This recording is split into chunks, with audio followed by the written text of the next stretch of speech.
Please wait, please wait. Start, Start live. Yeah, start. Okay. They will be sharing here. You play, madam. Vinod, start live. Okay.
Yes, Niharika.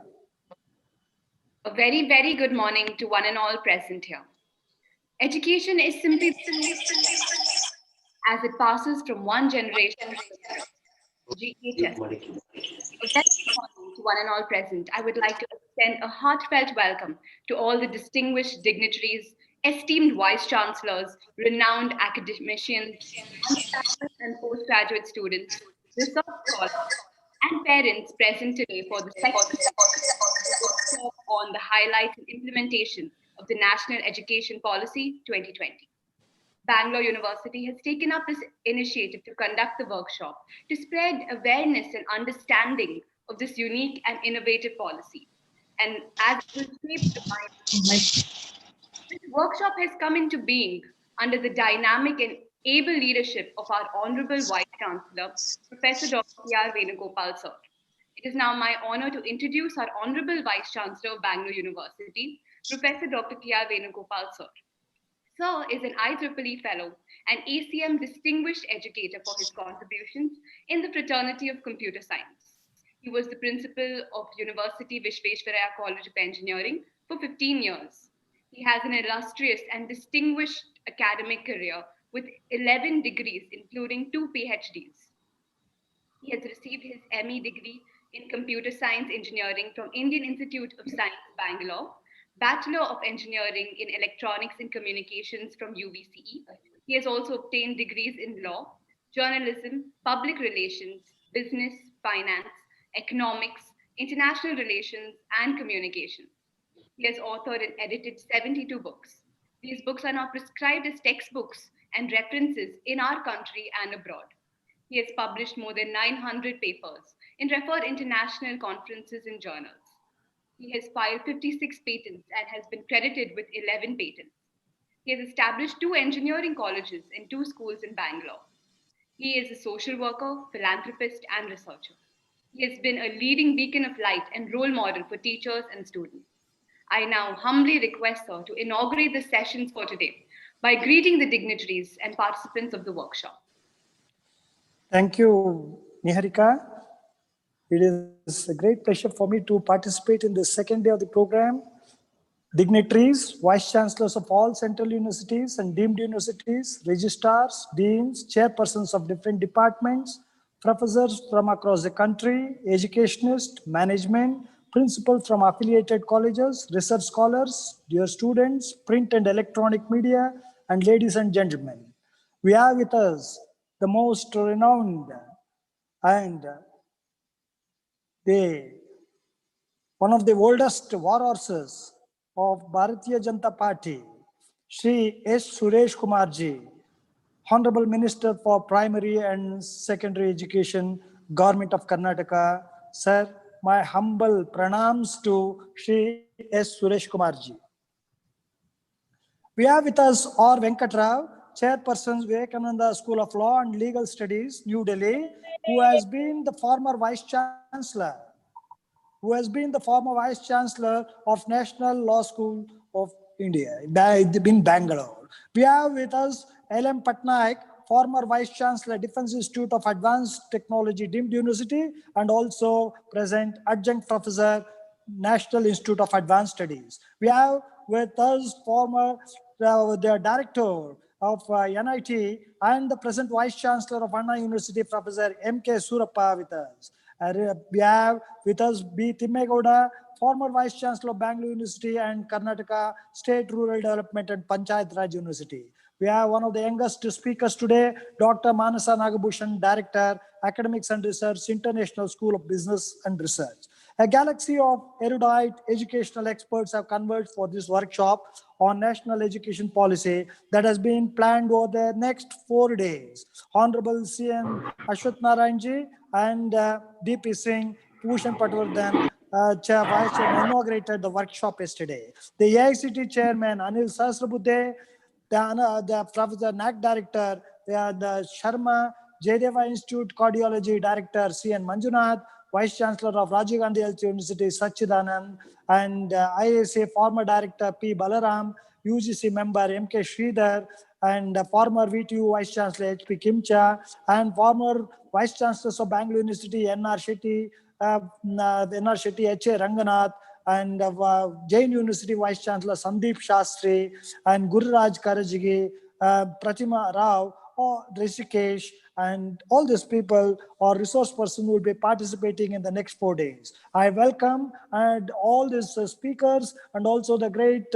stalwarts who have been taking this educational system forward, and my humble pranams to all of them, sir, and particularly to our minister who will be inaugurating the second day workshop. Thank you, sir. And we have been knowing each other for the last 35 years. Thank you very much, sir. Thank you so much, sir, for extending our heartfelt welcome to all the dignitaries. The whole purpose of education is to turn mirrors into windows. It opens new realms of opportunities and expands the horizon into new and unimaginable ventures. I, Niharika D'Souza, a proud student of Bangalore University, consider it my privilege to be the master of ceremonies for today's session. The national education policy has been applauded for projecting the government's resolve to expand and vitalize equitable public education.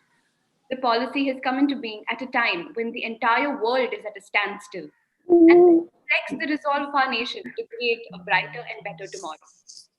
For day 2 of the workshop, Bangalore University has in store a galaxy of luminaries in various fields to address the impact and implementation of the national education policy by providing their knowledgeable insights on the topic. The theme for today's sessions will revolve around the structural and curriculum reforms in education. Let us begin the sessions by invoking the blessings of the Almighty. I now request Professor S. Chairperson, Department of Performing Arts, Bangalore University, to render the invocation song. Door closed, man.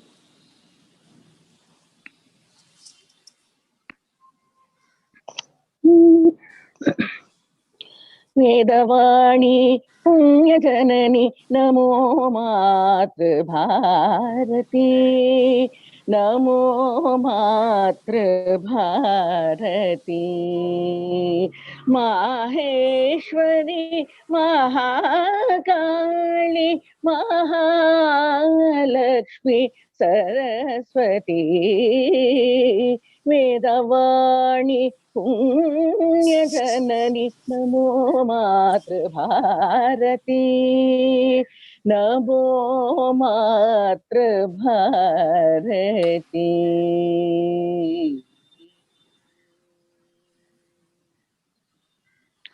शिल्पशास्त्र कल्पशास्त्र सामगानमोदिनी शिल्पशास्त्र कल्पशास्त्र सामगानमोदिनी Gayatri मन्त्रभूमि Dev श्रीनन्दिनी Dev श्रीनन्दिनी वेदवाणी पुण्यजननी NaMo मातृभारती NaMo मातृभारती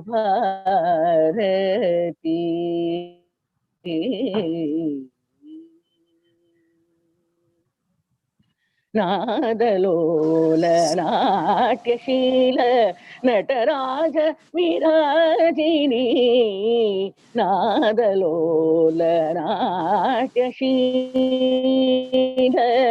Nataraj विराजिनी Muralidhar गोपबाला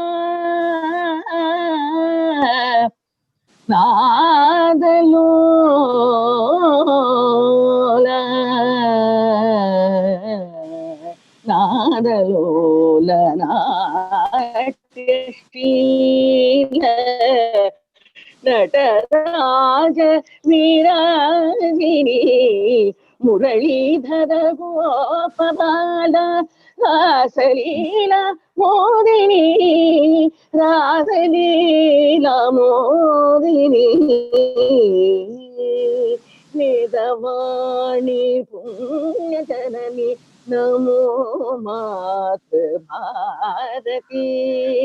NaMo मातृभारती Gayatri मन्त्रभूमि Dev श्रीनन्दिनी Dev श्रीनन्दिनी वेदवाणी पुण्यजननी NaMo मातृभारती NaMo मातृभारती NaMo मातृभारती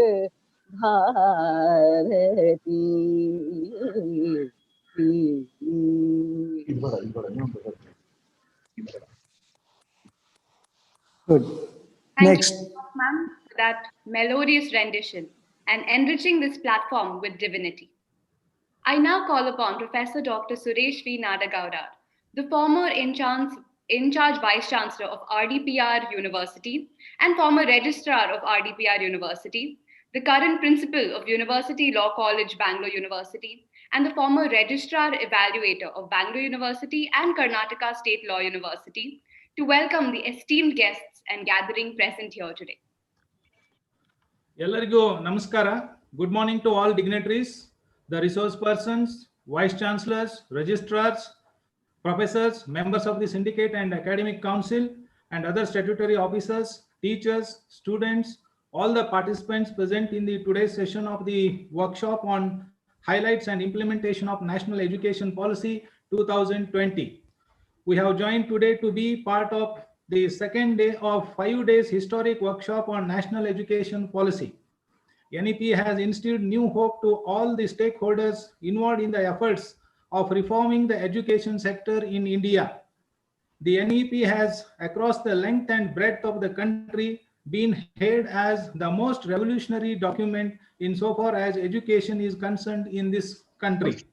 Bangalore University feels proud to host the largest ever virtual workshop on NEP program to understand the nuances of this policy document and to suggest a roadmap for effective implementation in the state. It is a great honor and privilege for me to welcome all the dignitaries present in this session on behalf of Bangalore University. We are very happy and privileged to have our Honorable Minister and Chief Guest of the today's program, Sri S. Suresh Kumar, Honorable Minister for Primary and Secondary Education and Sakala, Government of Karnataka. He is hailed as a model legislator and a gentleman politician who is known for his simplicity and dignified conduct, which is very rare to find in the present day political scenario.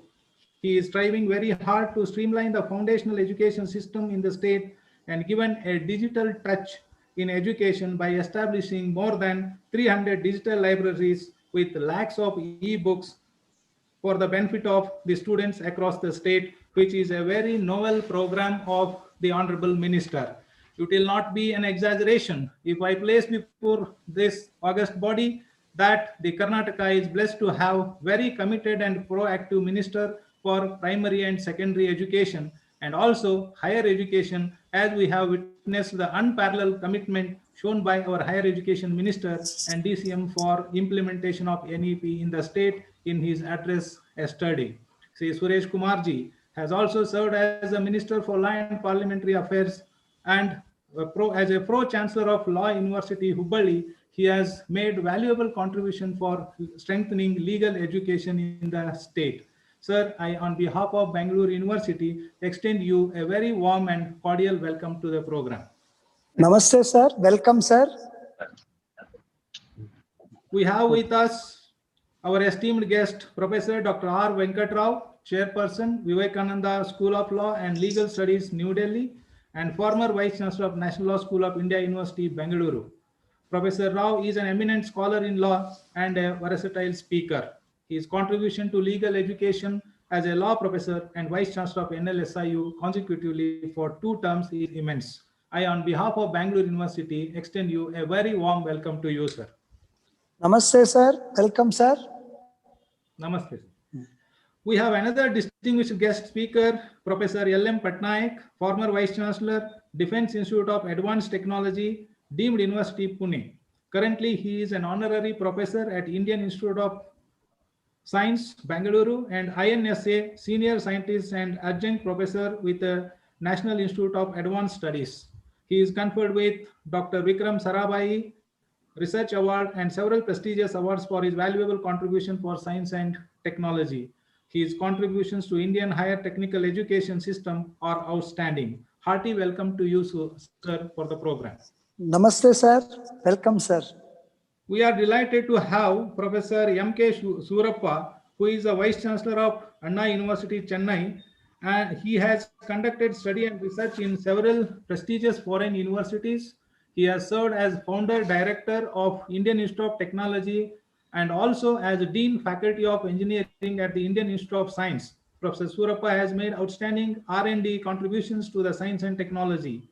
He has received Suvarna Karnataka Rajyotsava Award by Government of Karnataka and many other distinguished awards. I, on behalf of Bangalore University, extend you a very warm welcome to the program. Namaste, sir. Welcome, sir. We are really proud to have our own Professor B. Thimme Gowda, who is an eminent academician and an able administrator. He has served as the first Vice Chancellor of, he has served as the last Vice Chancellor of the undivided Bangalore University. Considering his human service as Vice Chancellor, he was appointed as the first Vice Chancellor of Karnataka State Rural Development and Panchayat Raj University, Gadag, which is first of its kind in the country. He has laid a strong academic and infrastructural foundation to the new university. Professor Gowda has worked in various committees of NAC, UGC, MHRD, and Karnataka State Higher Education Council as member of the advisory, executive, and standing committees of NAC Bangalore and several others. I extend you a very warm and cordial welcome to the program, sir. Hearty welcome. Namaste, sir. Welcome, sir. Our another speaker, Dr. Manasa Nagabhushan, is the Director, Academic and Research of ISBR Business School. She is formerly the Director of CES Bangalore. She is also serving as Executive Council member of Central University of Karnataka, Kalburgi, and was formerly Syndicate member of Bangalore University. She has also worked on research projects in Karnataka Knowledge Commission. Hearty welcome to you to the program, madam. Welcome, madam. The president of this program, Dr. K.R. Venugopal, our Honorable Vice Chancellor of Bangalore University is in fact the main source of inspiration for organization of this program. He is a conglomeration of both academic and administrative eminence. He is sparing no stone unturned to achieve the academic and research excellence in the university. I extend you a very warm welcome to this program, sir. Namaste. Namaste. We are honored to have our registrar, register evaluation, finance officer, members of the syndicate and academic council, and all other statutory officers of the Bangalore University, and I extend them all a very warm welcome to the program. I extend hearty Namaste. welcome to all deans of various faculties, chairpersons of the department, and principals of constituent colleges of the Bangalore University. Furthermore, I warmly welcome all the vice chancellors, registrars of various universities, former vice chancellors, resource persons, professors, coordinators of the program, teachers and students, members of the press and electronic media, and all the participants who are viewing this program online. Thank you, one and all. Thank you. Niharika. Thank you so much, sir, for extending a very warm welcome to all our distinguished guests and present participants. Now, we would like to begin the session. I consider it my proud privilege to introduce the chief guest for the day, Shri S. Suresh Kumar. Shri S. Suresh Kumar is the Minister for Primary and Secondary Education and Sakala Government of Karnataka. He is the incumbent MLA from the Rajajinagar Assembly constituency. He finished his graduation in science from Bangalore University, and he also completed his graduation in law in 1977. He started his career as an advocate in 1981. He enrolled himself into the Bar Council and practiced law for some time before actively pursuing politics. He was first elected to the Bengaluru Mahanagara Palike in 1983 from the BJP and served as a corporator for 2 consecutive terms. He was elected to the Karnataka Legislative State Assembly from the Rajajinagar constituency for 2 terms in 1994 and 1999 and was hailed as a model legislator. He was re-elected to the Karnataka Legislative Assembly during 2008 to 2013. He also served as the Minister of Law and Parliamentary Affairs between 2008 and 2013. Shri Suresh Kumar is known for his simplicity and honesty and is considered to be a very able administrator. I now humbly request Sir to address the gathering. Welcome, sir. ಎಲ್ಲರೂ ಕೂಡ ನಮಸ್ಕಾರ. Both Shri Venugopal and Niharika, both of you have humbled me by your generous words about me. Thank you very much. Professor Venugopal ji, the Vice Chancellor of Bangalore University, my university, who has been my close friend for the last 3 decades. Professor Venkata Rao was the Vice Chancellor of National Law School of India when I was the Law Minister. So we had many occasions to interact with each other. Professor L.M. Patnaik ji, Professor M.K. Surappa, Professor B. Thimme Gowda ji, Dr. Manasa Nagabhushan ji, and all other eminent educationists, dignitaries who are part of this workshop. It gives me immense pleasure to be a part of this workshop on National Education Policy 2020, organized by my university. My university, Bangalore University, I have been a part of this university. And I got my BSc degree and the law degree from Bangalore University way back.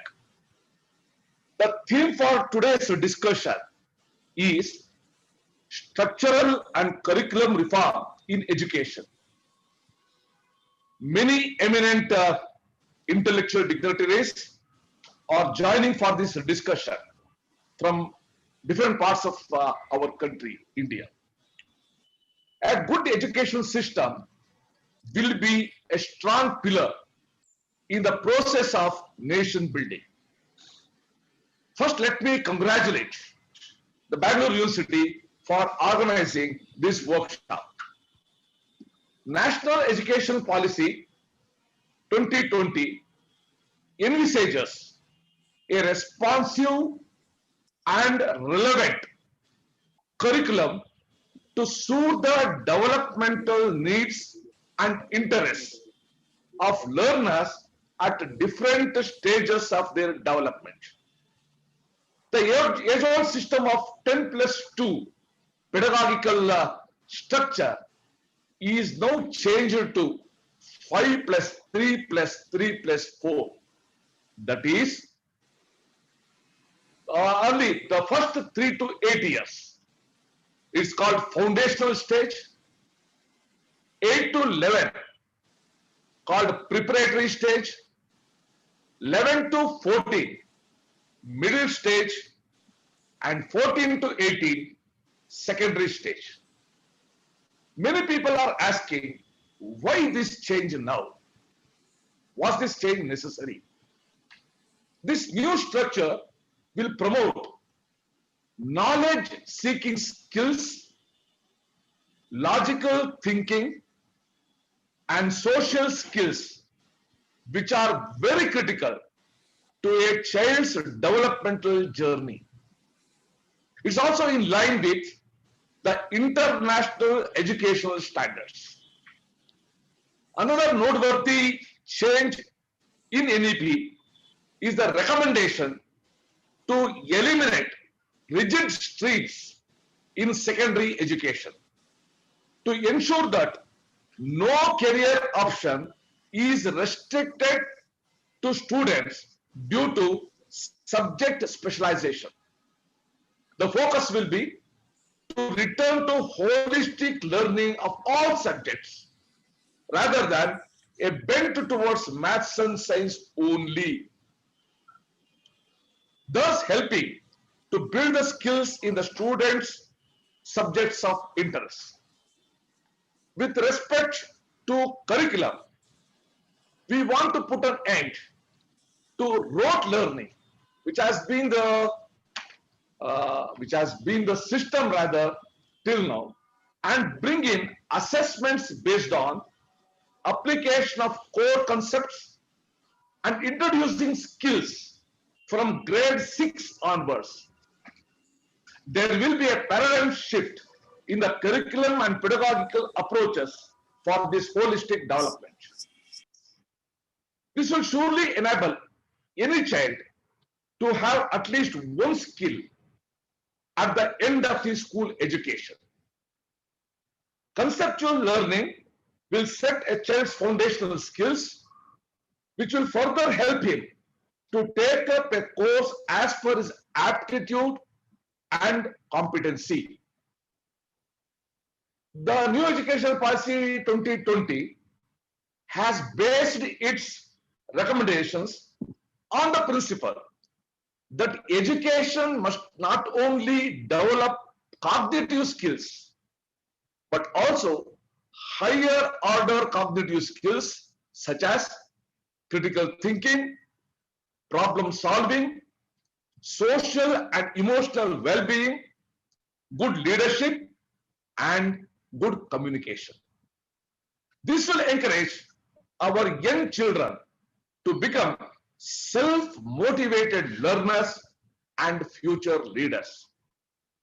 NEP calls for an introduction of vocational courses for children right from class 6. It will provide an opportunity to develop skills of their choice from a very young age. The stress on experimental learning is another welcome change.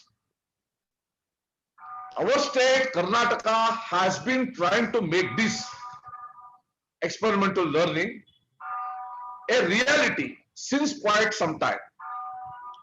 This thrust will provide a platform for bigger reforms, which will aim at hands-on learning, arts integrated and sports integrated education, storytelling based pedagogy, among others.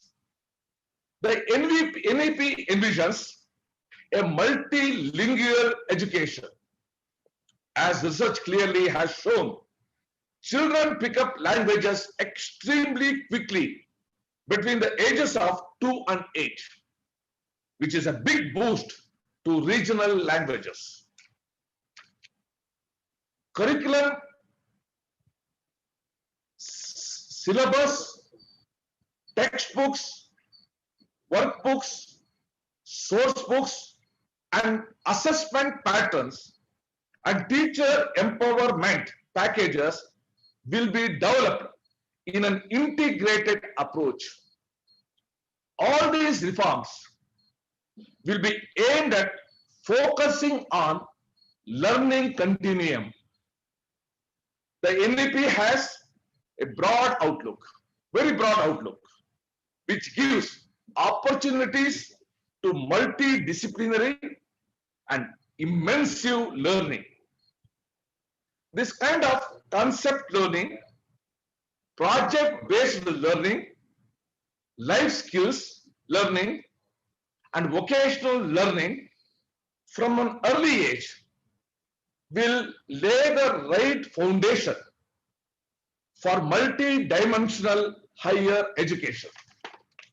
This approach in universalizing education will help the nation to attain the Sustainable Developmental Goal 4, that is SDG 4 goal by 2030 as envisaged by NEP. Finally, it's a great occasion for our country. It's a great occasion for our entire academic field to usher in the much needed change, to say final goodbye to the system founded by that great Macaulay. It's a final chance for us to say goodbye. So finally, thank you all for your active participation, and I wish this workshop will throw light on the different dimensions of NEP and helps for its effective implementation. I once again thank Shri K.R. Venugopal, who has provided me this platform to share some of my thoughts on NEP. In Karnataka, we have been working on NEP, which can be suitable, which can be suited to our state's needs and our state's situation.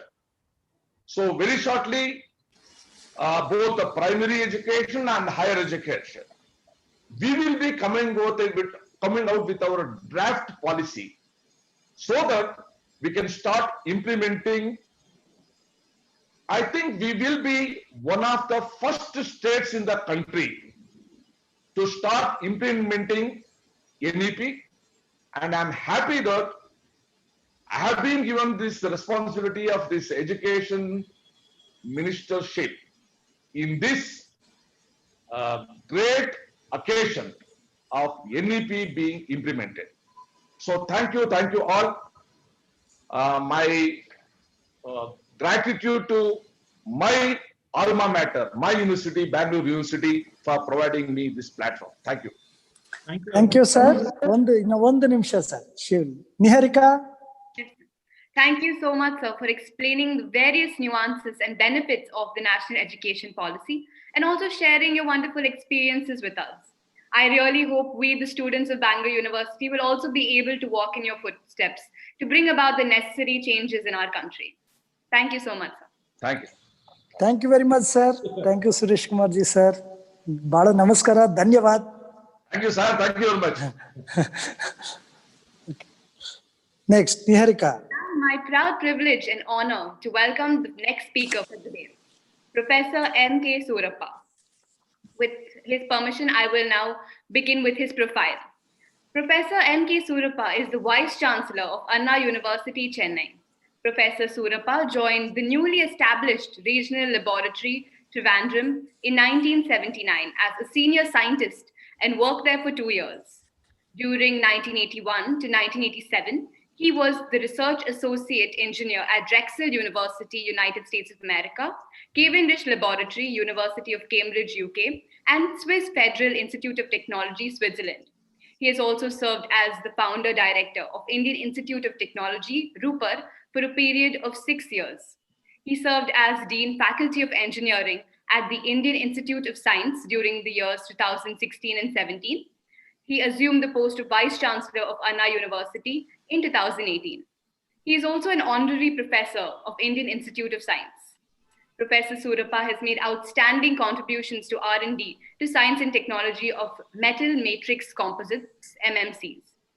Professor Surappa has published 100 research papers in international journals and presented nearly 150 papers in national and international conferences. He has secured 1 US and 3 Indian patents. Professor was bestowed with Sir M. Visvesvaraya Award for his lifetime contributions in science and technology from the government of Karnataka for the year 2015. Professor Surappa is a fellow of Indian Institute of Science Academy and Indian National Academy of Engineering. He received Suvarna Karnataka Rajyotsav Award by the government of Karnataka in 2006 and the Professor Rustam Choksky Award for Excellence in Research and Engineering from Indian Institute of Science 2007. He is very remarkable in his field and his works have greatly contributed to the body of knowledge in science and technology. I now kindly request him to address the gathering. Welcome, sir. Professor Surappa ji, sir. Welcome ನಮಸ್ಕಾರ ಎಲ್ಲರಿಗೂ. ನಾನು ಚೆನ್ನೈನಿಂದ ಮಾತಾಡ್ತಾ ಇದ್ದೇನೆ. So ಹೇಳಬೇಕು, honourable minister mister Suresh Kumar, for minister for primary and secondary education, vice chancellor of the Bangalore university professor Venugopal, my co-panelist Professor Patnaik, Professor Venkata Rao, Professor Thimme, Gowda, Dr. Manasa, and all the invitees, participants who are taking part in this webinar on this important topic, that is the NEP 2000. I thank Professor Venugopal for inviting me for this meeting to participate and share my views on this higher NEP, and thank you very much for this. Now, for the last 4 months, ever since NEP was released, approved by the MHRD and the cabinet, there have been lots of debates and discussions across the country, not only by the various universities, but various bodies, associations, industrial association, professional associations, professional societies, on almost daily basis. Every day about 10 meetings are being held. I cannot imagine, I've never seen this kind of intense and widespread debate on this education policy for nearly decades. Perhaps this restricted travel because of this COVID-19 has aided this kind of a widespread debate every day on a continuous basis, morning to evening, very intensively. Today's discussion, in second day of the discussion on this NEP organized by the Bangalore University, is confined to the structural reforms and the structural and curricular reforms. Now, first, I'll take a few minutes of my time in talking about this NEP document. It's a very well thought out and well crafted document, in fact, and which touches upon all segments of education: school education, higher education, professional education, adult education, and maybe all the many other things, many other sectors of education. NEP 20 also, if you look at the document, which is done over a period of more than a year, but a lot of labor, a lot of thoughts, and a lot of discussions and from across the country, it embraces some of the very successful models of the world-class universities across the world, especially with respect to the flexibility of the learning, which Mr. Suresh Kumar mentioned, entry and the exit, and interdisciplinary sciences in learning. And it also the success of, in fact, what I feel, because I've been in this education for the last 50 years and seen the previous policies, Kotari policies, DC Kotari 1964-66, then subsequently Yashpal Committee report and Sam Pitroda's report, and various reports have come in, and new education policy, success is very critically hinged on its implementation with well-targeted timelines and clearly defined accountabilities on all the stakeholders, including the universities, governments, and the bureaucracy. And in fact, one of the things which this policy did not touch upon, perhaps in my opinion, is how the previous policies met their targets, where they failed, what should have been done, and that assessment was not done. It is not not being reported in this report.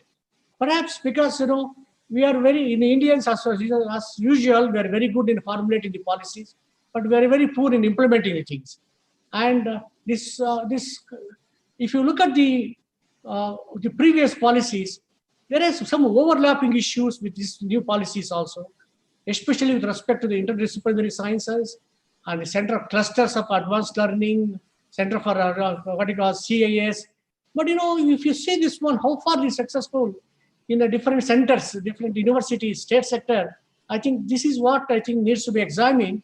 If you have to really, with all this fervor and seriousness, if you have to implement it, that is very critical. Otherwise, I'm sorry, I want to tell you that otherwise this will again remain as another policy, a good policy, but will not be properly implemented. So this implementation requires, this, as I mentioned to you, it's a lot of political will.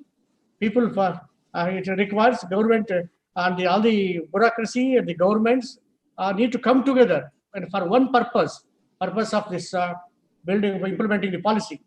In fact, if you look at this policy again, and it's, especially the people in the recent past, many tall claims have been noted by our authorities on this usefulness of these policies, on the benefits of this NEP, including many of the statements given by our senior authorities include the India is going to become again a superpower status if you implement this one, okay? And producing a good citizen, global citizens, empowerment of the higher education institution through autonomy, and shifting our students' focus from what to think to the how to think. I think these are all a very large wish list, in my opinion. But we have to, if we have to see at least realize this, all these aspirations, we must also have it should be matched by what we call the capabilities, and merely a wishful thinking is not sufficient enough to go through this realize these aspirations of a new NEP. And in fact, I have seen about also very often, it's just very common in our country, many people, frequent rhetoric speeches on our historical greatness, okay, invoking Nalanda, Takshashila, is not just sufficient, not adequate enough, okay, but merely citing those examples. I think you have to roll up our sleeves, come together and join together and critically think, and with all the strong political, bureaucratic will and their open-mindedness, together with equally strong and passionate economic leadership. I think this is where, again, in a country has to build up. And this is one of the topics this new education policy also talks about it. Talks about what you call the leadership, governance. I think, this is where I think we need to retrospect ourselves, where we do have sufficient leaders like that, passionate, committed, transparent, and very able to push through these things. And unless we build that capacity, I think otherwise, I'm sure, this such a good policy should not remain only on the paper. It should be completely, should have to be implemented and realize its benefits. I think this is where I think all of us, people here, elsewhere, need to relook at it, re-examine it, and how we can take it forward.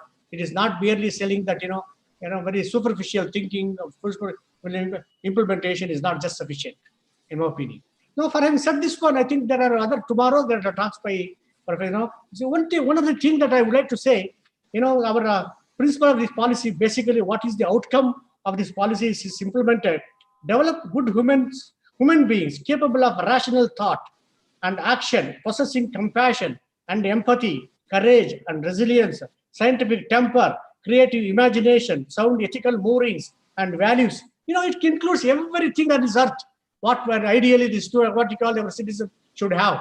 And I want to know how we can inculcate all these values at the end of the 20 years period of this one, and you would like to see, these are some of these attributes or the values have been repeatedly been also cited in our mythological Puranas and all, in our early education and all. But how far we have been able to inculcate these things in our daily life, in our present leaders, in our early leaders, it's always a question mark for me. It is not just simply accepting only based on this kind of speeches. So this is what I think we need to keep in mind. Okay. Now this curriculum. Now coming to the curriculum, which is a part of the today's discussion meeting, I would like to say the curriculum reforms, the structural reforms.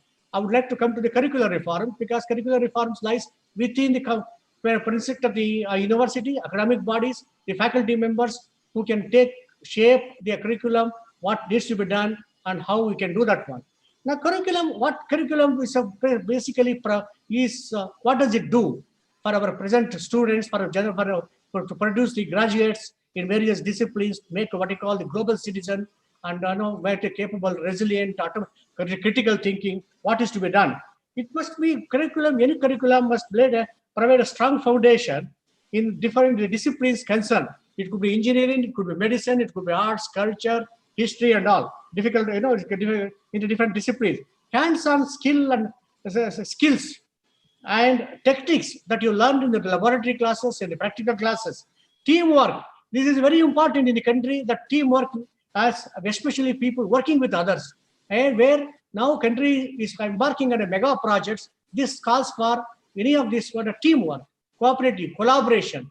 And we need to build that one in our education policy, in our education. And hands-on, not only that one, the knowledge that you gain must be able to have problems solving skills.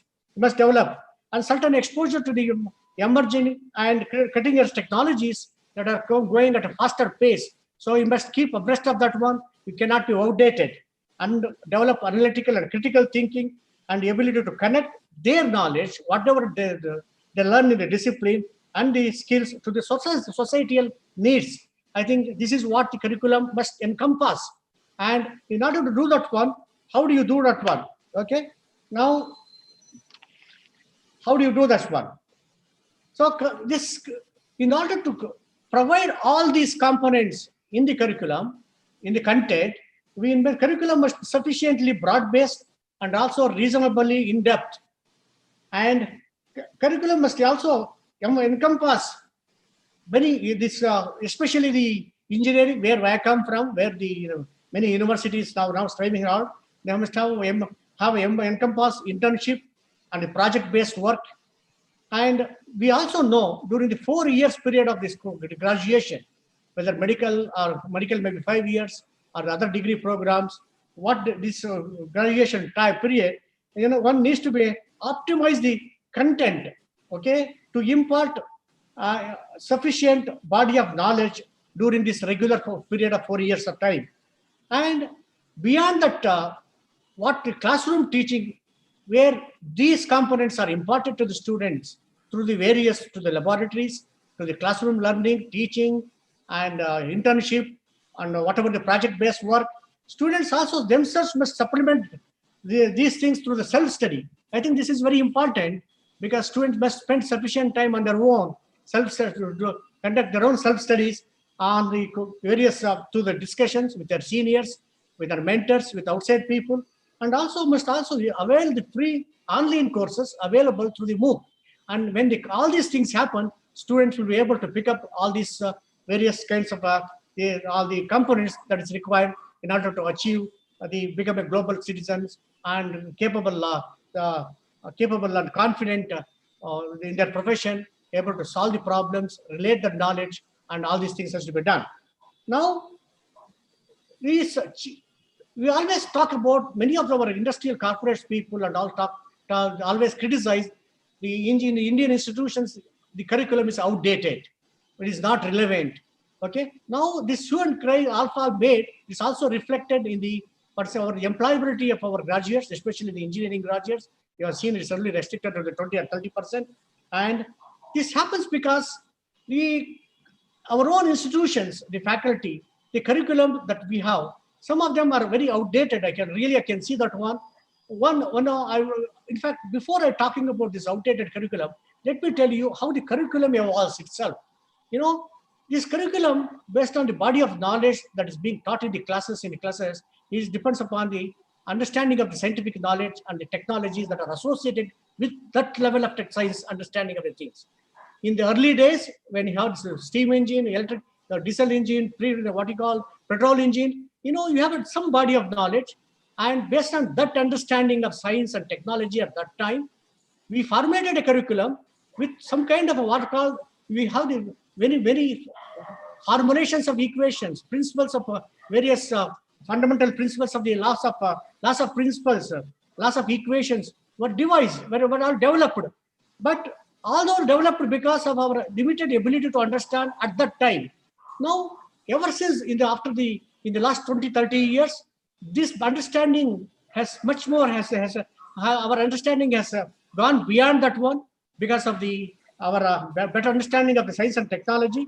And these concepts, these various laws of equations, principles of the various also have undergone a significant change. For example, I want to tell you, during our days, we used to talk about, the property of the material is independent of the shape, independent of the volume, independent of the size of the material. It is not so. With the advent of the nanomaterials, the properties of the shape nanomaterial, and when it reaches the nanoscale, it changes completely. Significant changes have happened. So all the laws that were formulated is no longer applicable. So in our now present curriculum, you must ensure this in the teaching process, all this, whatever the laws, they were all only guidelines. You have to push the boundaries of the properties of the material. This has happened in every subject, in every discipline. I am a materials person. I would like to tell you about, for example, the materials properties, yield strength of the material used to be dictated by only about 0.1% of the what you call the shear modulus. Because at that time, the kind of a material available with the microstructures were different. And they are related to the what you call the ratio of the shear modulus to the intermolecular spacing. But now, these manufacturing techniques, understanding of the different kinds of material available, has provided us to create a new synthetic materials whose properties go beyond the limits which were stipulated during that time. So hence, we need to tell our students in the curriculum, and it's there where we don't have to stick to that kind of a loss. We need to go beyond that one, push the boundaries of it. It happens in other disciplines. The Moore's law has broken down on the question of what you call the power of the soft power, what you call the computing power. The resistance of the material, which again has come. You used to have what you call the conductivity of the copper as a standard, but now you have got many other materials which have got a better conductivity than the copper. These are all the things that have happened as a consequences of this one. In our curriculum, you must bring these kind of changes so that what the students must be taught, there is always a change, there is the ability to push the things. And so you must keep these things in our mind when you are devising framing our syllabus and understand these things, and they should develop these things. And I also want to tell you one thing from my own experience. For example, in the laboratory classes that we create, in the engineering, because I'm an engineering, I'm an engineer.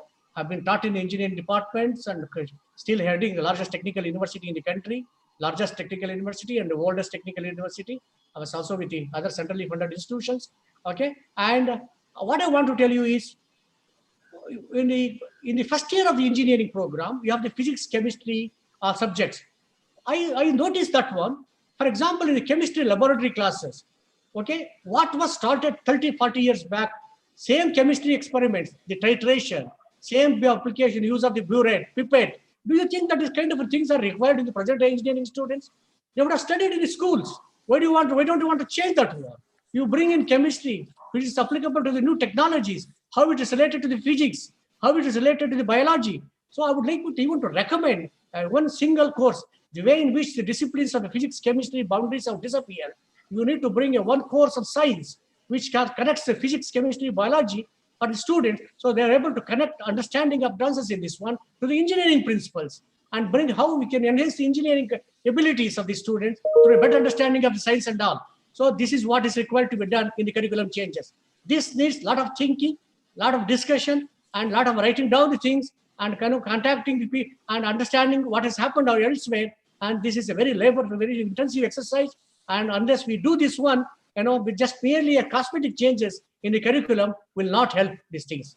Now, I think that somebody already pushed the bell. I also have to go to another meeting. another research board meeting. So I would like to tell you about another important, the structural changes that's required, okay, in the thing in the university system. I now see, I've been the kind of a structure, for example, the this new NEP talks about interdisciplinary, transdisciplinary. It is a multidisciplinary courses to be taken by the students at different levels and all. These kind of approaches were already made available in the IIT IAC system 50 years ago when I was a student. Okay, I would like to ask the question: all that one has is culminated, or has what it has changed? Are we able to bring the fruit? Or that kind of a change these institutions were able to bring out a significant change in their what you call their standing. Okay, and I want to ask this question.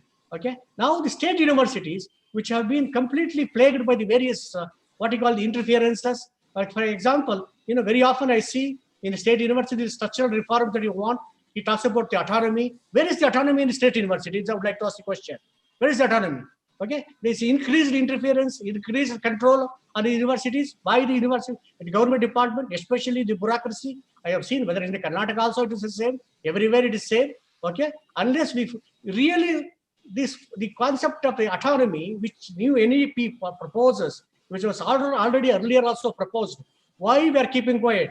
For example, even if I have seen in the way in which these bodies are set up by the government, by the bureaucracy, by the chancellors. I can tell you many examples. In many, there are party for this kind of what you call the dilution of the autonomy, taking control of the things. That should stop, and we cannot really rhetoric only on the paper. We cannot keep that. This what you call this autonomy has to be there, has to be granted. Should be there's no interference. If the grant should be given, the grant 6% GDP growth is given 30 years back. What is the 6%? What is the amount of the grant that is being now given to the universities? The state universities are starving. Okay, and apart from the increased casteism, everywhere this kind of a leadership are chosen. The same thing happens. I've seen that one. But when a particular chief minister belongs to his community, he puts in his own people. Okay, but I've seen in the Karnataka everything. Different people they try to put their own people. But this is the one. What has to be done? Can we realize the full potential of new education policy with this kind of policy? Strictly what you call way in which is done. I think people have to start questioning these things. These people, okay. Unless we question the authority, way in which you question that happened in other countries, we need to develop that strength. Unless in that one, I am sorry that this beautiful policy like a crafted policy should not remain in the paper, which you have done. And for example, in the countries like China and all. If you see the development that have taken, every 10 years, they brought out what you call the 10,000 talent program in China about 10 years back. They brought lots of people from abroad, okay, and they put them. They worked very hard. Now look at the technological prowess of the China, the techno-nationalism, technologism. What you call this is called the term that is now being used is techno-nationalism, where the technological prowess of the country is more important than the military strength and the other economical strength and all. That is the one which controls the rest of the countries. And we need to develop our educational policy, should really get flourished and get implemented, and you should be able to do that one, then only we'll be able to. And that country, China, when he brought that kind of thousands of people, talent from abroad, they are able to rise, really become a superpower, and they have the threshold of the superpower. And I don't want this rhetoric things like, we'll country, but they're implementing this one, implementing very religiously, rigorously, then only the country can become a superpower. Otherwise, we'll continue to be a developing country. I'm telling you from my experience, because I have seen how the institutions are being grown, how the government being nurtured. This will not change. Also, with this one, I thank very much, because I think others are waiting to speak. More people. I'm sorry that how to get back to some other meeting.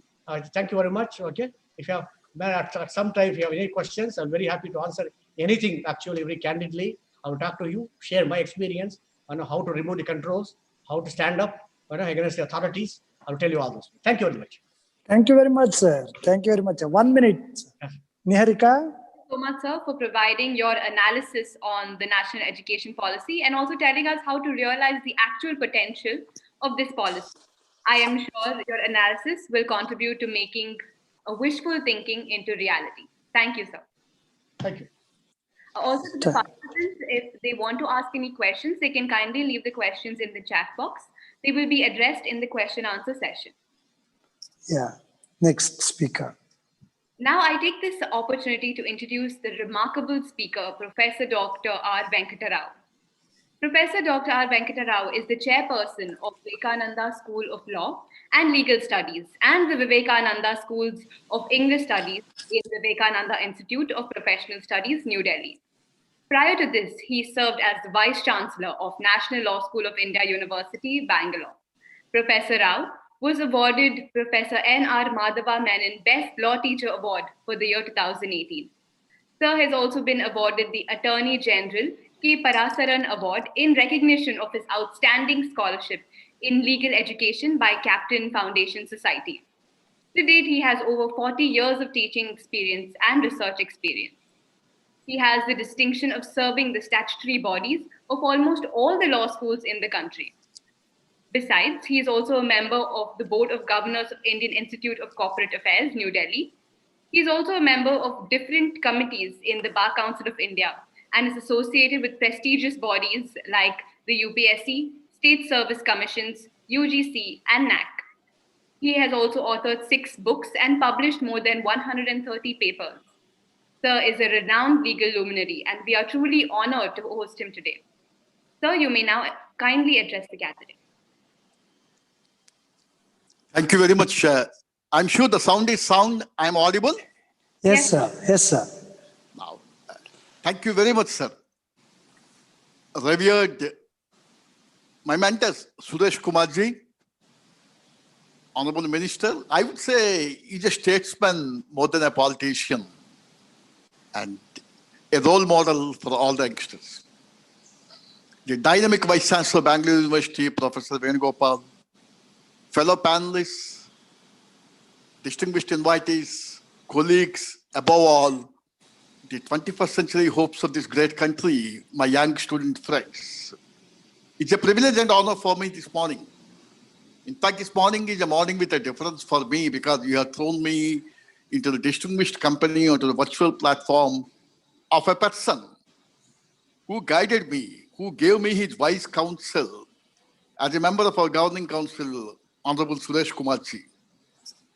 And then my mother, Bangalore University, I would say, because National Law School of India University has its umbilical cord in Bangalore University. And if today National Law School of India University has carved a niche for itself in the annals of global legal education, it is because of the munificence of Bangalore University in giving us 23 acres of land. And therefore, we are ever grateful to Bangalore University. Yesterday, Honorable Minister was telling Bangalore has been the first university in the country to have conceptualized such a brilliant workshop. Well, sir, if Delhi is the political capital and Mumbai is the financial capital, Bangalore has been, Bangalore is, and Bangalore will be the intellectual capital of the country. And I'm not surprised even a wee bit that Bangalore and Bangalore University have taken the initiative to conceptualize this workshop. My mind goes back to the year 2005, when the American writer Thomas Friedman was traveling on the roads of Bangalore from MG Road to Electronic City and Whitefield. And in came a book called The World is Flat. In that book, he spoke about the impact of globalization and the trends that are to take place in 21st century. And looking at the development in Bangalore, he said, Bangalore is no different from New York, Washington, Shanghai, other European cities. And now I realize that the world has become flat. And that is the significance of Bangalore. And when I look at National Education Policy document 2020, my mind travels again to a masterpiece written in 1990 by great social science researcher Alvin Toffler, the author of books like Future Shock, Third Wave, War and Anti-War. He wrote a book called Power Shift. As the title indicates, the book was written in the last decade of the last century, 20th century. The title is Power Shift. The author asked the question, to whom will power shift in 21st century? if 19th century was ruled by Great Britain, and our history teacher used to say the sun did not set in the British Empire, and Alvin Toffler says maybe the sun did not set in the British Empire because the sun was afraid that it would also be colonized if it would set in the British Empire. Be it as it may, if 19th century was ruled by Great Britain, and if 20th century, the accidental entry of United States after the Pearl Harbor attack into the Second World War commenced an innings of the domination of United States in the world affairs, and 20th century was dominated by United States. So Alvin Toffler asked a question, if 19th century was dominated by UK and 20th century dominated by United States, to whom will power shift in 21st century? In the first chapter, he answers, power will definitely shift from United States. And then he asked the question, will power shift to Europe because Europe is emerging as a center? Then he says, perhaps not. See, in 1990, he made a prediction that United Kingdom will be always suspicious of the motives of Germany. And in 2019, you had the Brexit. That's what you mean by a real social science researcher. Therefore, he said power will not shift to Europe. Power will not shift to Middle East. But then he said power will shift to Asia, where you will be having the emergence of knowledge societies. And in Asia, the two nations to be watched are India and China. But China has a disadvantage because China is an aging country, whereas India is a young nation. Because of the skewed population policy that was observed during the height of the Cultural Revolution in 1960s, when the couples in their reproductive years either opted for no child or one child. Today, Chinese society is a geriatric society. For every young man, you have 6 elderly persons, whereas India has a demographic dividend and it has a tremendous human resource. Therefore, Alvin Toffler in 1990 said the country to be watched in 21st century is India because you will be having the emergence of knowledge society. He said, in the evolution of mankind, it was the muscle power that dictated terms in the beginning. Then it gave to money power. And from money power, today you have mind power. Winston Churchill said, the empires of the future will be the empires of mind. Therefore, those countries where you have knowledge societies will prosper in 21st century. And Toffler says, all distinctions among human beings and between human beings, accepting that a male and female will disappear, but only one distinction will remember. And that is the distinction between knowledge haves and knowledge have-nots. And you will have in abundance knowledge haves in India. And therefore, power is likely to shift. When I have gone through the national education policy, remember, tears rolled down my eyes because I thought that the prediction of Alvin Toffler is going to come true thanks to this brilliant national education policy, which speaks about a transition in the country from deprivation to development. In one sentence, I would say, national education policy's focus is from deprivation to development, and it is sweeping in its vision. Look, our education minister, Government of India, Honorable Ramesh Pokhriyal Nishank, is a poet himself. And he speaks about national education policy. And for the benefit of the youngsters, I quote him. The national education policy reflects the poetry of 33 crore Indian students, the poetry of their guardians, the poetry of this country's 1,000 university vice chancellors, the poetry of their subjects, the poetry of this country's 45,000 degree colleges. All their emotions are reflected in national education policy. And he says, we have reached out to more than 250 lakh villages, and they're all together in this poetry, in this creation, in this policy. And that is, in one sentence, national education policy. The brilliant work that was done by T.S.R. Subramaniam Committee in 2016 and the Kasturi Rangan Committee of 2019 had its manifestation when on 29 July, the Cabinet Government of India has approved this national education policy, which proposes a multidisciplinary higher educational framework. And its focus is on holistic learning-centered flexible system. These three are essential points because the national education policy's avowed objective is to transform India into a vibrant knowledge society. And the beauty of this education policy is that it strikes a wonderful balance between accepting the best practices of the world on the one hand and reminding ourselves of the rootedness and pride in India. That means NEP 2020 is a judicious juxtaposition of rootedness and pride in India and acceptance of the best practices in the world. With that in view, national education policy, acknowledging the need for mobility, flexibility, and alternative pathways to learning, has for the first time given more importance to choice. Till today, national education policy, our policies have been, remember, on reducing choices, and today giving more choices.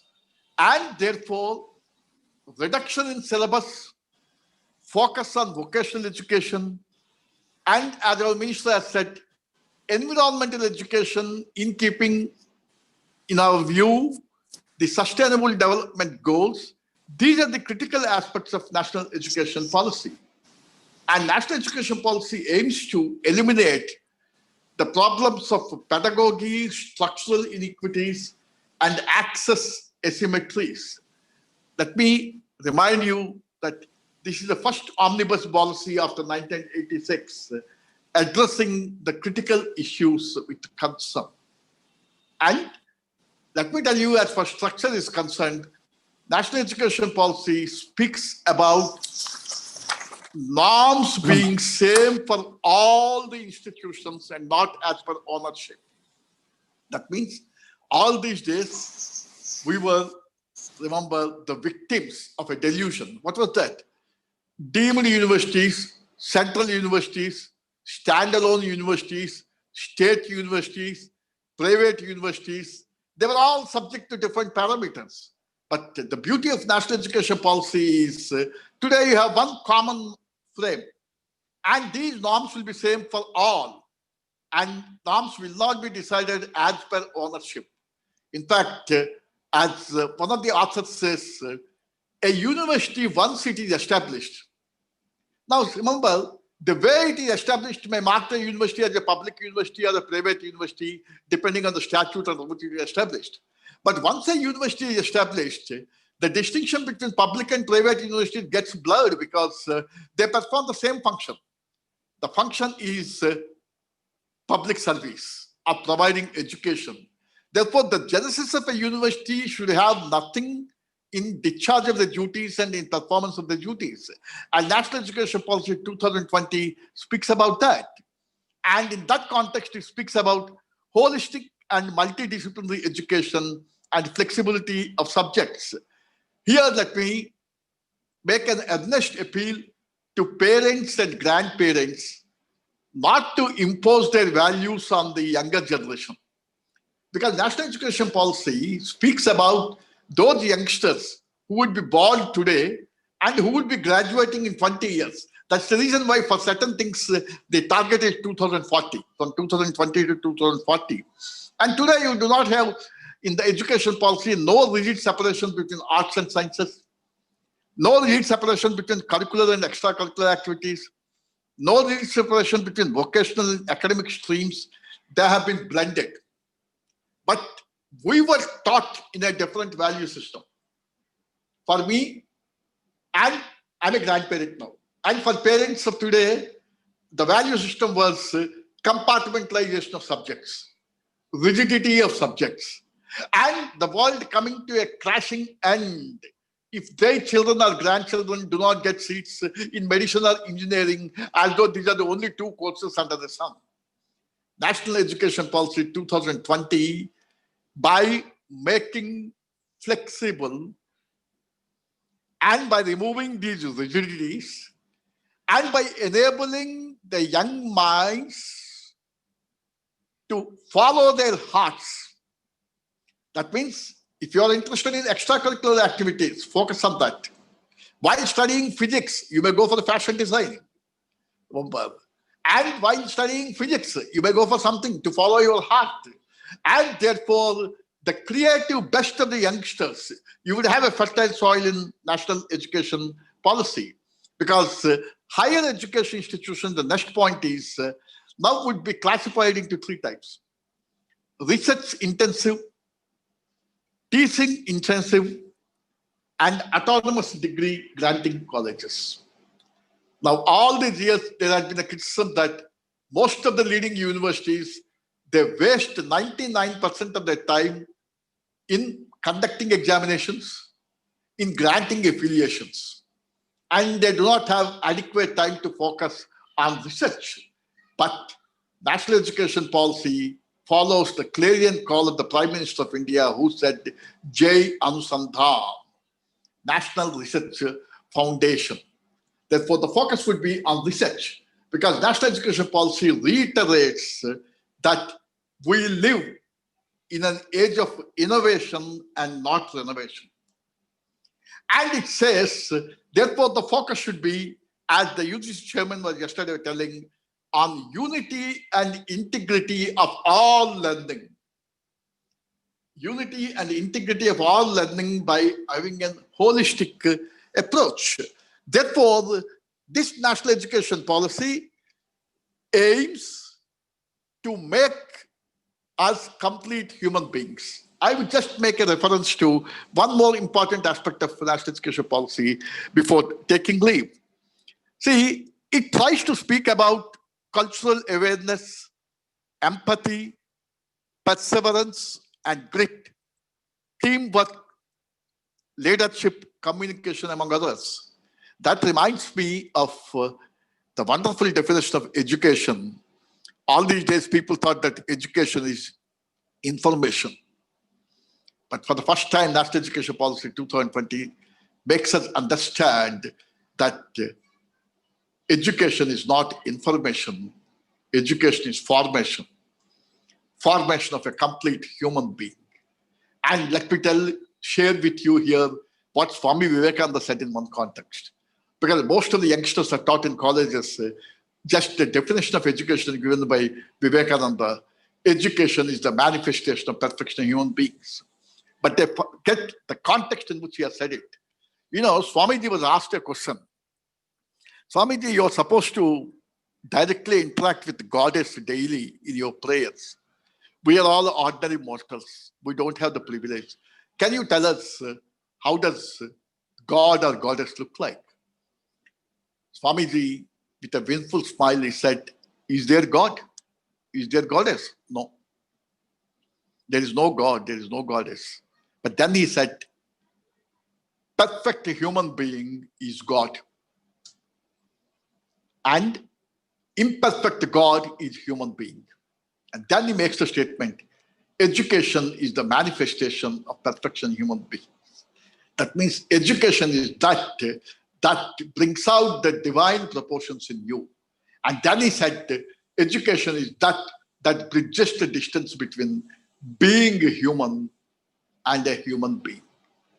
And national education policies focus on empathy, on culture, on character building, which is in sync with one of the important fundamental duties mentioned in the Constitution of India, which speaks about striving towards excellence in all spheres of individual and collective activity, so that the nation constantly rises to highest levels of endeavor and achievement. So the focus is on excellence. And national education policy not only focuses on excellence in the product, but also excellence in the human being. Because excellence in the product without excellence in the human being would be disastrous. As I keep telling everywhere I go, academic excellence without human excellence is disastrous. And national education policy tries to focus on the excellence in human beings. And therefore, National Education Policy 2020, when I went through the document, I was reminded of two things. Number one, it focuses on alphabet I, which stands for India, 5 I's. And you must have that vision in your eye to look at these 5 eyes. What are those 5 eyes? It is Indian, it is international, it is interactive, it is impactful, and it is inclusive. See, it is Indian, it is international, it is interactive, it is impactful, and it is inclusive. And all these years, education had been more about learning, not about learning, less about learning, and more about acquiring degrees. It was about elitist and exclusionary nation. But today the focus is on learning. Remember, it is learning centered. Therefore, the curriculum for teachers. Remember, national education policy success in implementation, as Professor Vice Chancellor of Amma University was telling, totally depends on curriculum and teachers. Only if the teachers remember the fundamental duty of them. That fundamental duty is the job of a teacher is in the classroom is not to cover the syllabus, but to uncover the syllabus. Remove the cover of darkness, remove the cover of ignorance, remove the cover of transience. Because as Stephen Hawking in one context says, the greatest enemy of knowledge is not ignorance, but illusion of knowledge. And in my opinion, national education policy removes that illusion. And therefore, it is the teacher, the radiance, the warmth of the teacher in the classroom, which will be primarily responsible for taking national education policy the way forward. And I would like to conclude by just sharing an important thought with you. If you go through national education policy right from age 3 to PhD, one thing that reminds me is the famous words of Mark Twain, who in one context said, India is the cradle of human race, the birthplace of human speech, the mother of history, the grandmother of legend, and the great-grandmother of tradition. Our valuable and most instructive materials in the history of man are treasured in India only. So national education policy gives us an opportunity to restore the glory of this nation. And that would happen if, remember, we all of us have the desire to see our country as the best in the world. And this inspiration should transform into thoughts, and this thought should transform consequently into action. And my grateful thanks to Bangalore University for providing the platform to transform the thoughts into action by organizing this 5-day workshop and by giving an opportunity to me to share my thoughts, to keep the flag of this nation fly aloft and high. Thank you very much, ladies and gentlemen. Thank you. Wonderful, sir. Wonderful speech, sir. I'm really thrilled. Thank you so much, sir, for highlighting the vision and the mission of the national education policy and intricately explaining the underlying features and reflections of this much-needed policy. It truly is now time for India with the coming of this hybrid policy which synthesizes the traditional and the modern. Thank you so much, sir. I once again would like to remind the audience that they can send their questions in the chat box and they will be addressed later on in the question answer session. Now it is my proud privilege to honor and welcome the next distinguished speaker for today, Professor L.M. Patnaik. Professor L.M. Patnaik was the Vice Chancellor, Defense Institute of Advanced Technology, Deemed University, Pune. Currently, he is an honorary professor with the Department of Electronic Systems Engineering, Indian Institute of Bangalore. Senior scientist, adjunct professor with the National Institute of Advanced Science, Bangalore. Prior to this, he was a professor with the Department of Computer Science and Automation at the Indian Institute of Science, Bangalore. During the last 50 years of his long service, his teaching, research, and development have truly developed the field of science. He has also been interested in the area of parallel and distributed computing, computer architecture, among various others. In these areas, he has published over 1,000 publications in referred international journals and international conference proceedings. As a recognition for his contribution in these areas of electronic informatics, telematics, and automation, he was also awarded the Dr. Vikram Sarabhai Research Award in the year 1989, the honorable mention, 4th CSI IEEE International Symposium on the VLSI design in 1992, to state a very few among others. He has also delivered several lectures in the United States, Canada, France, UK, Yugoslavia erstwhile, Hungary, Switzerland, Australia, New Zealand, Hong Kong, Singapore, among various others. It also needs to be emphasized that his training as well as research are completely indigenously based. His contributions to Indian higher technical education system are outstanding. The profile stated is merely the tip of the iceberg, and more information about Sir can be found on his webpage, lmpatnaik.in. I now request Sir to kindly address the gathering. Niharika, refereed. Are you able Not to get, hello? Are you able Yes, to sir. see? Yes, sir. Are you Yes, sir. able to get the screen? Yes, sir. We are able to listen to you, sir. No. How about the PPTs? PPT we are seeing, sir. Seeing? Yes, sir. Does it advance? Yeah, yes, sir. It's advancing? Yes. Okay? Yes. Huh? Okay. Yes. Fine. Thank you very much. Honorable Minister Sri Suresh Kumarji, Honorable Vice Chancellor Professor K.R. Venugopal, fellow panelists, at the outset, let me express my sincere thanks to the organizers for having invited me to be here this morning.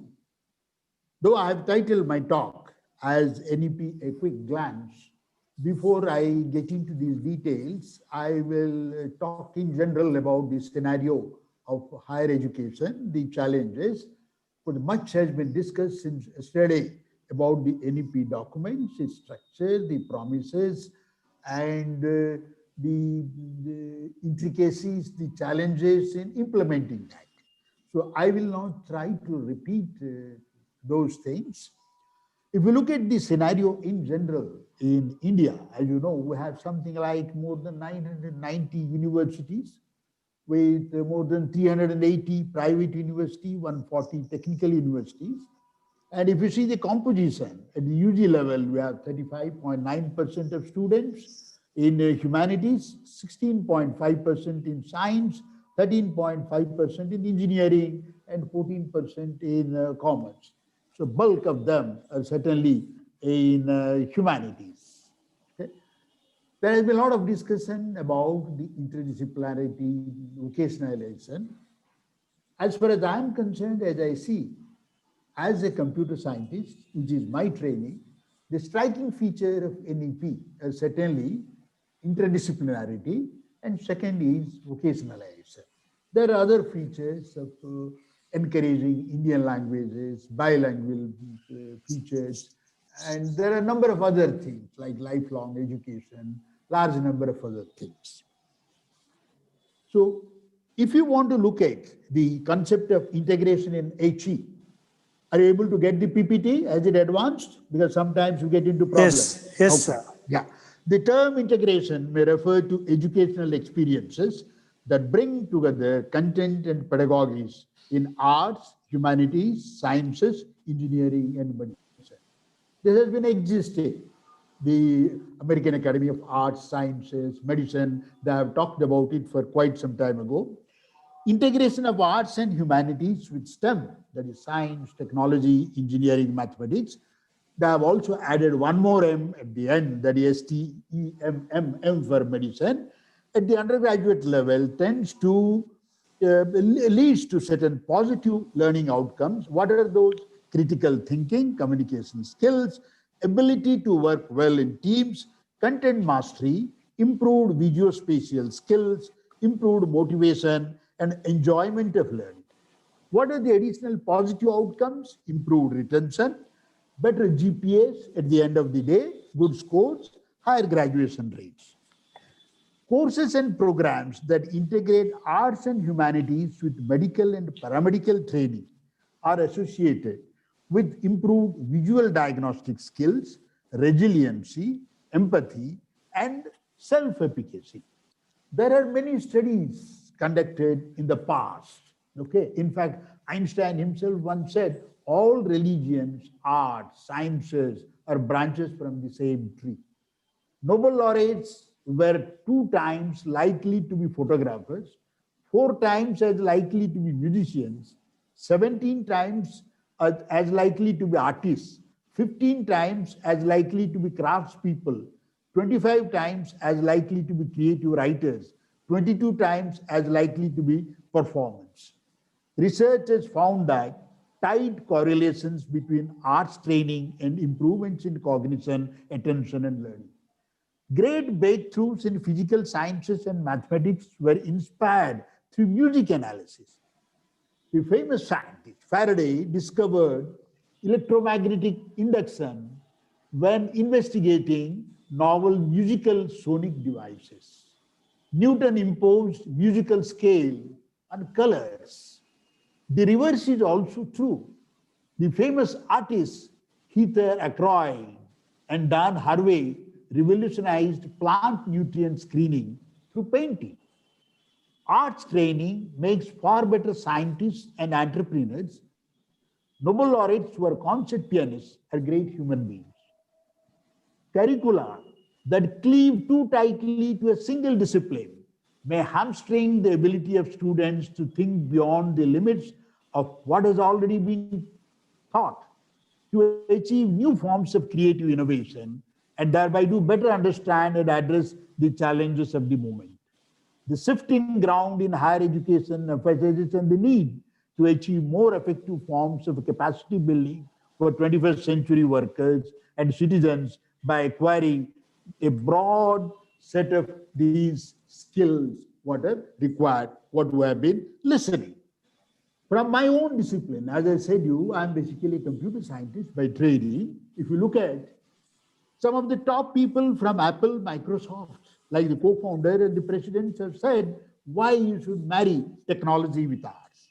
Apple co-founder Steve Jobs said, it is technology married with the liberal arts, married with humanities, that yields the result that makes our hearts sing, said Steve Jobs.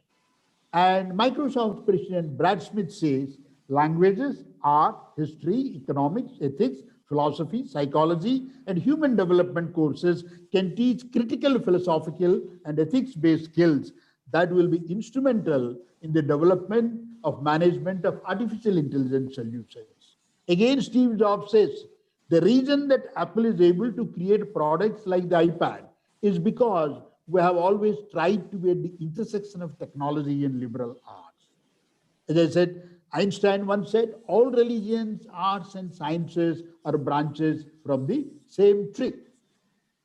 There has been talk comparison of scenario in India and China. If you look at this PPT, which talks about the scenario in China and India starting from 1970 to 2050, from no education to primary education to secondary education to tertiary, that is beyond secondary, including vocational, ITI, college education, you see that as far as the India, that pink color which represents the tertiary education, we will be sort of in the rising plateau, but we will increasing, okay? There will be more and more numbers, it will continue. So that is where a document like NEP, a policy like NEP, which addresses even higher education, starting from secondary, from the school education, is important because there are increasing aspirations and numbers. If you look at the shifting distribution of the global stock of people with tertiary education, that is the global distribution of tertiary educated people between the age group 25 to 34 years old, in 2030 and 13 and 2030, you see in India, what was in 2030, something like 14%, it will go to 23%. In United States, it was 14%, which will come down to 8%. Okay, actually in tertiary educated people. What are some of the challenges ahead? But when it comes to higher education, the first is contribute to an increasingly digital economy and social and more inclusive education. Inclusive education, what has been talked about, even technology usages. And the other key challenge is respond to growing demand, but shifting demographics and striking a balance between and remaining global in an age of nationalism. You will have to strike a balance between these two. You have to be local, you have to be national, you have to be global as well. See, the paradox when it comes to higher educational institutions, as you see, higher education institutions are the best laboratory for social change, but they have a tendency to inhibit their innovation capacity. There seems to be some reservations. Where the higher education scenario essentially is going through a redefinition challenges. That is, it has to be more international, but more locally connected and socially responsible. It has to be more flexible, more innovative, as the document also admits and talks about that. There are more of entrepreneurship, more collaborative, both inside and outside, less risk averse. In the recent times, post-pandemic, we have seen a lot of changes. As you know, there have been problems. New normals have come, and this has given suddenly an impulse, a knee-jerk reaction in the higher education, even in primary school education, secondary education. We were not prepared for that. The new normal has been something like this. We found classrooms, seminar halls, all that thing, essentially going through this. Schools had this scenario, and suddenly we were talking about something like a Zoom University. As someone said, right, there was some candidate went for an interview and his CV was looked at, and in the CV it came out that 2020 was blank. So he was asked, what were you doing in 2020? So the answer was, I was washing my hands. It is something like the entire year 2020 has been a washout in washing hands. We have been post-pandemic, during the pandemic seasons, talking about the digital education, digital learning, and there has been a paradigm shift. And this also has been talked about in the document. Specializations like AI, machine learning play an important role. But there was a study conducted by Pan IIT, how effective it has been. 840 instructors, 11,890 students participated in this, and they were asked the mode of delivery. The instructors and students were sent this question. They said it is only synchronous, that is, through the virtual learning mode. Then instructors, 47% of them voted, students 20%, only asynchronous classroom teaching, that is 14%, 28%. A blended mode, both instructors said 40%, students said 55%. The document also does talk about that, the challenges underlying this virtual mode of instructions, other than infrastructure, facilities. Should we go in for blended mode, mixed mode, of both these things? We were not prepared. We were doing actually classroom teaching. Suddenly when this came up, the teachers essentially took the same thing, mapped and do that thing. It is completely different. One cannot do that thing. There are aspects like digital fatigue, which has to be considered. One cannot be attentive probably more than 4 to 5 hours listening to a class in a virtual mode and being attentive. And there are other factors. For a teacher, preparation time, if it takes X number of hours, for a physical classroom teaching, probably it takes 4 times X number of hours for a virtual mode of teaching if you want to be effective. It is not simply taking that and standing in front of a computer and flipping that. There were also other studies because most of the students were disconnected from the campus. They were staying at home and attending the classes. Only 62% students have access to laptops, desktops. Imagine they were in the elite institutions.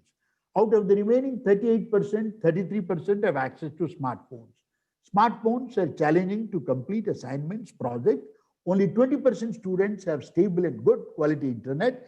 80% students use 3G or 4G services, that too not stable. And as I said, 1 hour of recorded video can be about 100 MB. And there have been all sorts of statistics, including some recently. 24% of households in India have some member with access to internet. 8% of all households with members aged 5 to 20 have both a computer and internet access. 11% households have a computer. And the business of digital learning, if you see now, it will pick up. There is $1.96 billion will be the online education market in India in 2021. That is rupees 469 crore will be government's digital learning budget in 2021. And with the unveiling of the documents, acceptance of NEP, I think it should furthermore accelerated. So what will be the future teaching scenario? We are talking about a curriculum. There have been discussions about regulation, accreditation, curriculum, teacher training. It was different in physical mode, offline mode, but the challenges are different in online mode. Developments in emerging educational technologies are already impacting the education. It is increasingly clear that teachers will be working alongside sophisticated machine learning and AI systems to facilitate student learning. The complex social environment of physical and virtual classroom will continue to raise issues and problems that will necessitate investigation. This investigation is not by engineers, not by ICT professionals. We will need actually researchers with exposure, familiarity in experiential learning, psychology, philosophy, and languages, large number of things. As has become apparent in the field of learning analytics, now a new field is coming up. In computer science, we used to talk about big data, data science, data analytics. Now an area is coming up called learning analytics. So many students, so many academicians, the students starting from schools, higher education institutions, or on the net, in a virtual mode, so much of data is transmitted, how they learn, what they prefer. So much of data is connected. There are issues of privacy, security, large number of things. So how do you analyze the data to make the teaching more effective? These investigations cannot rely on technical solutions, not by engineers, not by computer science, but must be driven through a fundamental understanding about how students learn. So this needs some expertise about the basic from psychology, philosophy, a number of areas. So if you looked at the structure of HEI, which was proposed in the document, if one sees, okay, as was mentioned, there can be public and private. This block schematic essentially talks about that. These could be research intensive with more emphasis on research, less on teaching, teaching intensive, more on teaching, less of research. Then we have autonomy. Then you talk about the degree granting institutions and all that, and vocational cluster and multidisciplinary. As I said, two of the important striking features of the policy are vocational education and multidisciplinary. Luckily, in the document, they have talked about, rather than duplicating, replicating facilities, you can cluster, you can have a club, you can collaborate, you can share facilities. And same thing when you talk about vocational education, one can cluster. The country has a large number of ITIs and polytechnics. As you know, the polytechnic education is not in a very good shape. Probably they can rejuvenate it. These institutions can interact with them, cluster with them. And there has been a good amount of this one, like science, engineering, technology, arts, humanities, social sciences, law, medicine. There is interaction. There is cross flow among all these things. There's a cross discipline, science people talking engineering, technology, and the reverse. Engineering, technology talking to arts, humanity, reverse. Arts, humanities talking to law, reverse. Medicine talking to that. For example, in my own area, I would say people are talking now about AI and machine learning. There are a lot of issues which are related to ethics, which are related to law. For example, if the driverless car kills a pedestrian in front, how should the law be enforced there? What type of law? Whom do you blame? Is it to the software, to the designer, to the hardware, or the person who designed the algorithm? And in AI, we talk about bias in algorithms and data because you train the machine. So if the algorithm is not properly chosen, if the algorithm and data are biased, probably they will be biased against blacks, biased against women. So the decisions will not be correct, whether it is for giving a loan, selecting for a job, or it is for a specific operation, like identify a criminal. So this can be biased against race, religion, color, gender, number of these things. So there are issues of ethics, policy, security, and guidelines. If you make a product in India, it is sold in some other country, which type of legal laws or the rules you will apply when something doesn't function or there is an accident. And if there is a software, it is used for medical diagnosis, AI diagnosis, and the person dies, it doesn't get cured, it is used in a hospital, whom do you blame? Where the fault lies? So there are a number of these issues which come into picture. So the doctors should know about law, engineers should know about law, and the engineers should know about something about ethics and all these things from soft sciences, humanities. So if we look at the program, they have talked about graduate, undergraduate, undergraduate, like Kirita mentioned about BEd, education plus something else, so that you are a good teacher. Similarly, there is a certificate program. There are multiple entries, exits. It can be 1 year, diploma 2 year, bachelor's 3 years. It can be multidisciplinary or with research. You can have a 4-year degree. When it go to masters, they have talked about 2 years with second year for research. So the entry can be for 3-year UG. It can be just 1 year you can complete, provided the entry is 4-year UG. It can be integrated 5-year UG. PhD entry can be with the masters, or it can be with the 4-year UG with research. The good thing, the silver lining in PhD, see, they have made teaching is something like a mandatory, because most of the PhDs, after completing their degree, go for academic positions, take up lecturer, assistant professor position. They have done that. This is important. If you look at a medical profession today, before you get into practice, they go through a housemanship, house surgeonship, some 1 year of internship. But in teaching, unfortunately, that is not mandated, particularly engineering teaching. We see that one gets an MTech degree, straight gets into teaching. So this has to be made compulsory. We have the modes, if you see ODL, online distance learning, or it can be just online, and it can be face-to-face physical. Of course, in the pandemic scenario, face-to-face has been substituted by mask-to-mask, okay? And the teaching part, as you can see, university roles, it has been teaching, research, community engagement, environmental education, value-based education, large number of this one. If you look at the curriculum structure, the key points are interdisciplinary, vocational education is very important, because at the end of the day, one is excited about what type of job you will get, placements, because as was mentioned, the students graduating, they do not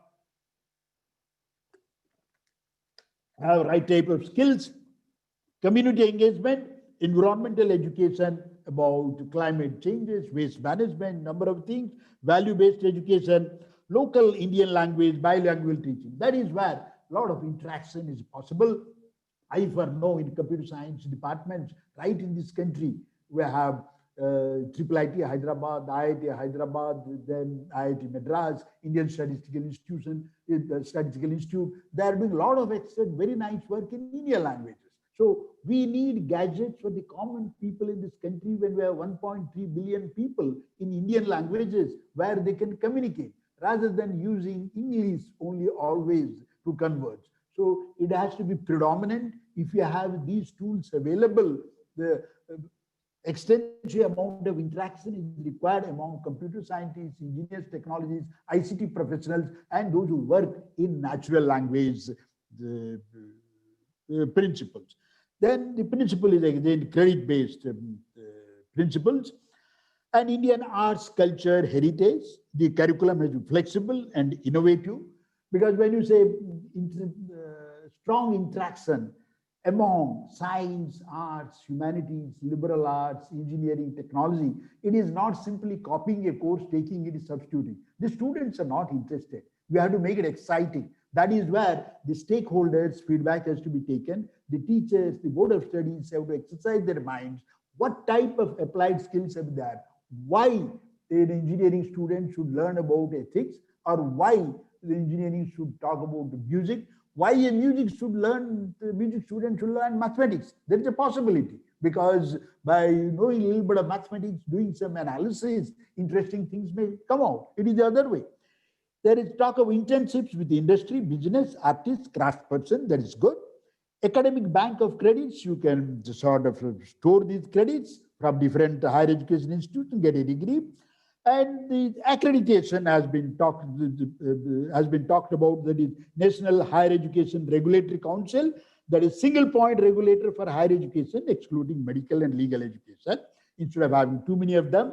And good point is meta accreditation. Who will accredit? The accrediting agencies. They have the flexibility of having a number of them, but somebody has to accredit these agencies. That is National Accrediting Council. And this is where it is challenging. We were doing accreditation in offline mode, physical mode in some way, in blended mode, online mode, digital mode. How do you do? What is the outcome-based accreditation? Or what is the outcome-based education? What will you measure? What are the objectives? And what is the role of a mentor? What is the role of an auditor? What will be looked at? It is really challenging. Higher Education Grants Council, essentially for handling grants. Then the General Education Council, frame expected learning outcomes of higher education for academic standards.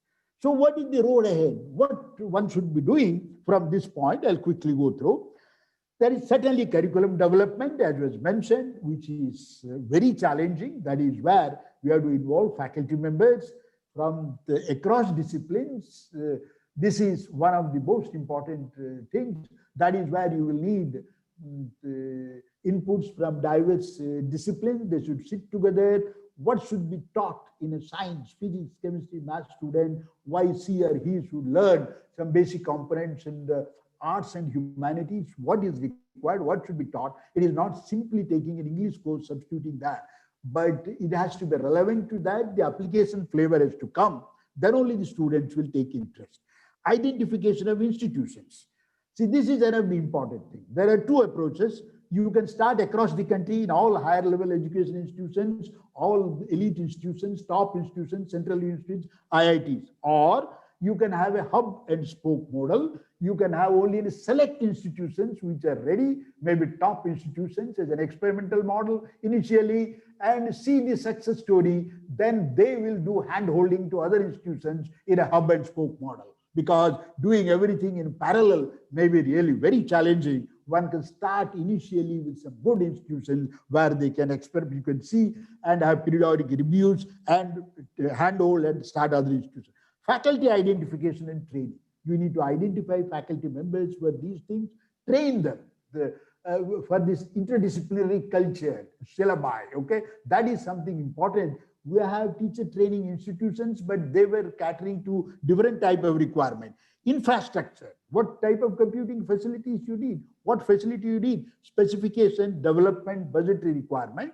We have already National Knowledge Network and all this for networking. How will you use that augment? Cluster, collaborative, share, or augmented replicate. Do you want to duplicate, replicate, and everything? Each department of English, philosophy, psychology, every higher education institute, or you want to cluster and collaborate with other institutions, initially do that. That has to be debated. As the NEP talks about clustering.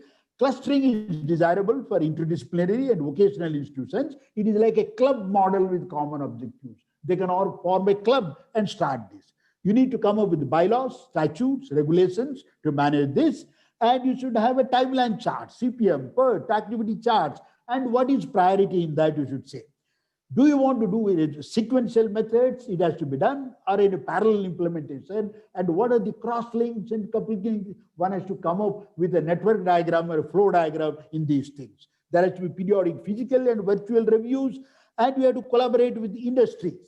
There is already in the country National Skill Development Corporation, Pradhan Mantri's Yojana, Pradhan Mantri Kaushal Vikas Yojana. We have ITIs, polytechnics, there are polytechnics 2,128. We have National Knowledge Network. They have to be roped in some way. It can be semi-autonomous model of functioning by states. They have to do with monitoring by the center. They have to collaborate. There has to be some coupling. And the role of NRF, actually that is the National Research Foundation, accreditation agencies, curricular developing monitoring agencies have to be in integrative higher education is really challenging. What they were doing earlier in a non-integrative mode without this interdisciplinary vocational thing is different, but now the challenges are different. You have to have revisit, reversion and find out. Constant interaction with stakeholders about the performance, periodic. Students, employers, you have to find out how it is improving, what is happening. So this is what I said. You should look around and find ideas. The famous baseball legend from US, Yogi Berra said, you can observe a lot by watching. And our Rukveda also said, Ano Badra Kratav Yantu Vishuddha. Let noble thoughts come to us from every side. Higher education should have this thing. We should all keep our eyes and ears open and take directions, thought from everything. The famous statement for Peter Drucker says, universities won't survive. Of course, if you take this with a pinch of salt, the future is outside the traditional classroom, outside the traditional campus. Universities need to gear up for this change. To quote M.K. Gandhi, the future depends on what we do in the present. That is where I think we should rise, gear up. We have a very nice document, as was mentioned. We should implement, chalk out the policies, do that. How we start working from now onwards. That is where essentially we'll reap the benefits in the future. That wraps up my time. Thank you very much. Thanks for your time. Wonderful, sir. Magnificent the delivery of your thoughts. Thank you. Thank you, sir. Thank you. Thank you so much, sir, for explaining how the NEP impacts undergraduate and postgraduate students. I would like to apologize and stand corrected and state that sir actually published in several refereed international journals and refereed international conference proceedings. So your analysis on integration of science and arts truly reminds us of the words of Albert Einstein, who strongly believed that science and arts coalesce and stated that true scientists are artists too. Thank you so much, sir. Thank you. Thank you. The next esteemed speaker for the day is Professor Dr. B. Thimme Gowda. Professor Dr. B. Thimme Gowda is a teacher, researcher, and academic administrator for 47 years. He was the Vice Chancellor of Bangalore University from 2013 to 2017. After completing his term in March 2017, he was appointed as the first Vice Chancellor of the Karnataka State Rural Development and Panchayat Raj University, Gadag, a first of its kind in the country. Professor B. Thimme Gowda was also the acting Vice Chancellor of Mangalore University. Sir had first-class academic career with distinctions and ranks. Sir did his postdoctoral and collaborative research in United States of America, Germany, and Japan for over 6 years. He was a postdoctoral research fellow during 1980 to 1982 at the Hydrocarbon Research Institute, University of Southern California, Los Angeles, United States of America. Sir was awarded the prestigious German Humboldt Research Fellowship in 1992 by Alexander von Humboldt Foundation, Bonn, Germany. Later in 2008, Professor was also awarded the Tokushima Foundation Research Fellowship of Japan for collaborative research at the Tokushima University. Professor Thimme Gowda, sir, has made magnificent research contributions in the field of structural and physical organic chemistry. He published about 700 research papers in peer-reviewed, mostly international journals. Sir has also been India's most prolific author in 2009 and 2011. Sir was awarded the National Merit Scholarship, CSIR Research Fellowship, National Overseas Fellowship, to state a few. Sir has also worked in various committees of NAC, UGC, MHRD, and KSHEC.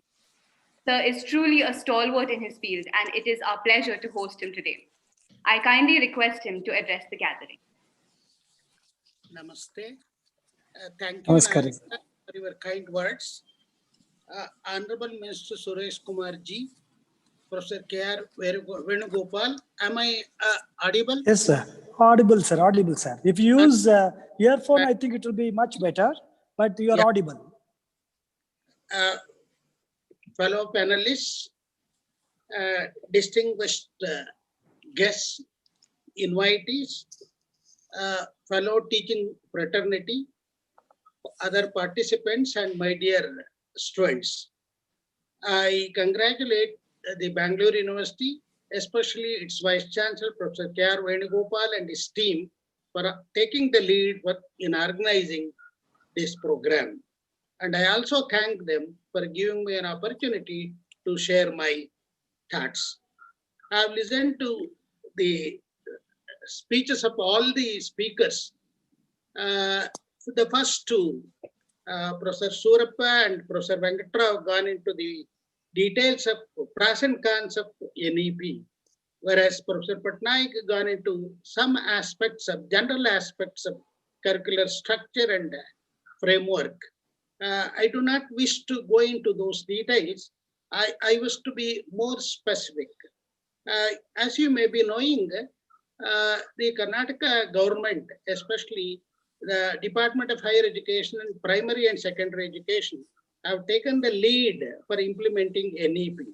Well before the NEP was accepted on 29 July 2020, in March 2020 itself, the Karnataka government constituted several committees, two under Higher Education Department, one for curriculum reforms in higher education, the other for framework for regulation and governance. Our two committees have submitted the reports, and the government is keen on implementing these things. They were so enthusiastic about implementing these things effective from this academic year itself. But it may be difficult because some other details have to be worked out. The regulation has to be formed. Therefore, it may be difficult to implement these things from this academic year, although the academic year may be late by 2-3 months. But certainly, these aspects can be implemented from the academic year 21-22. As you are aware, I mainly concentrate on higher education. I happen to head the subcommittee on curriculum reform in higher education. Dr. Manasa Nagabhushan was part of that committee also. And as you know, the objectives of NEP for higher education include quality universities and colleges towards holistic multidisciplinary education, equity and inclusion in higher education, reimagining vocational education, and restructuring of teacher education, motivated, energized, and capable faculty, catalyzing quality academic research in all fields, adult education and lifelong learning, internationalization of higher education, promotion of Indian languages, arts and culture, technology use and its integration, online and digital education, financing under that affordably and quality education for all. Keeping these factors in mind, we have formulated a framework, curriculum framework, mainly for undergraduate education, and also for, to some extent, we have only outlined what needs to be done under master's degree and postgraduate education and the doctoral program. Keeping these factors in mind, I would go into the details of some of these aspects. I think I can use my slides. I will just run through.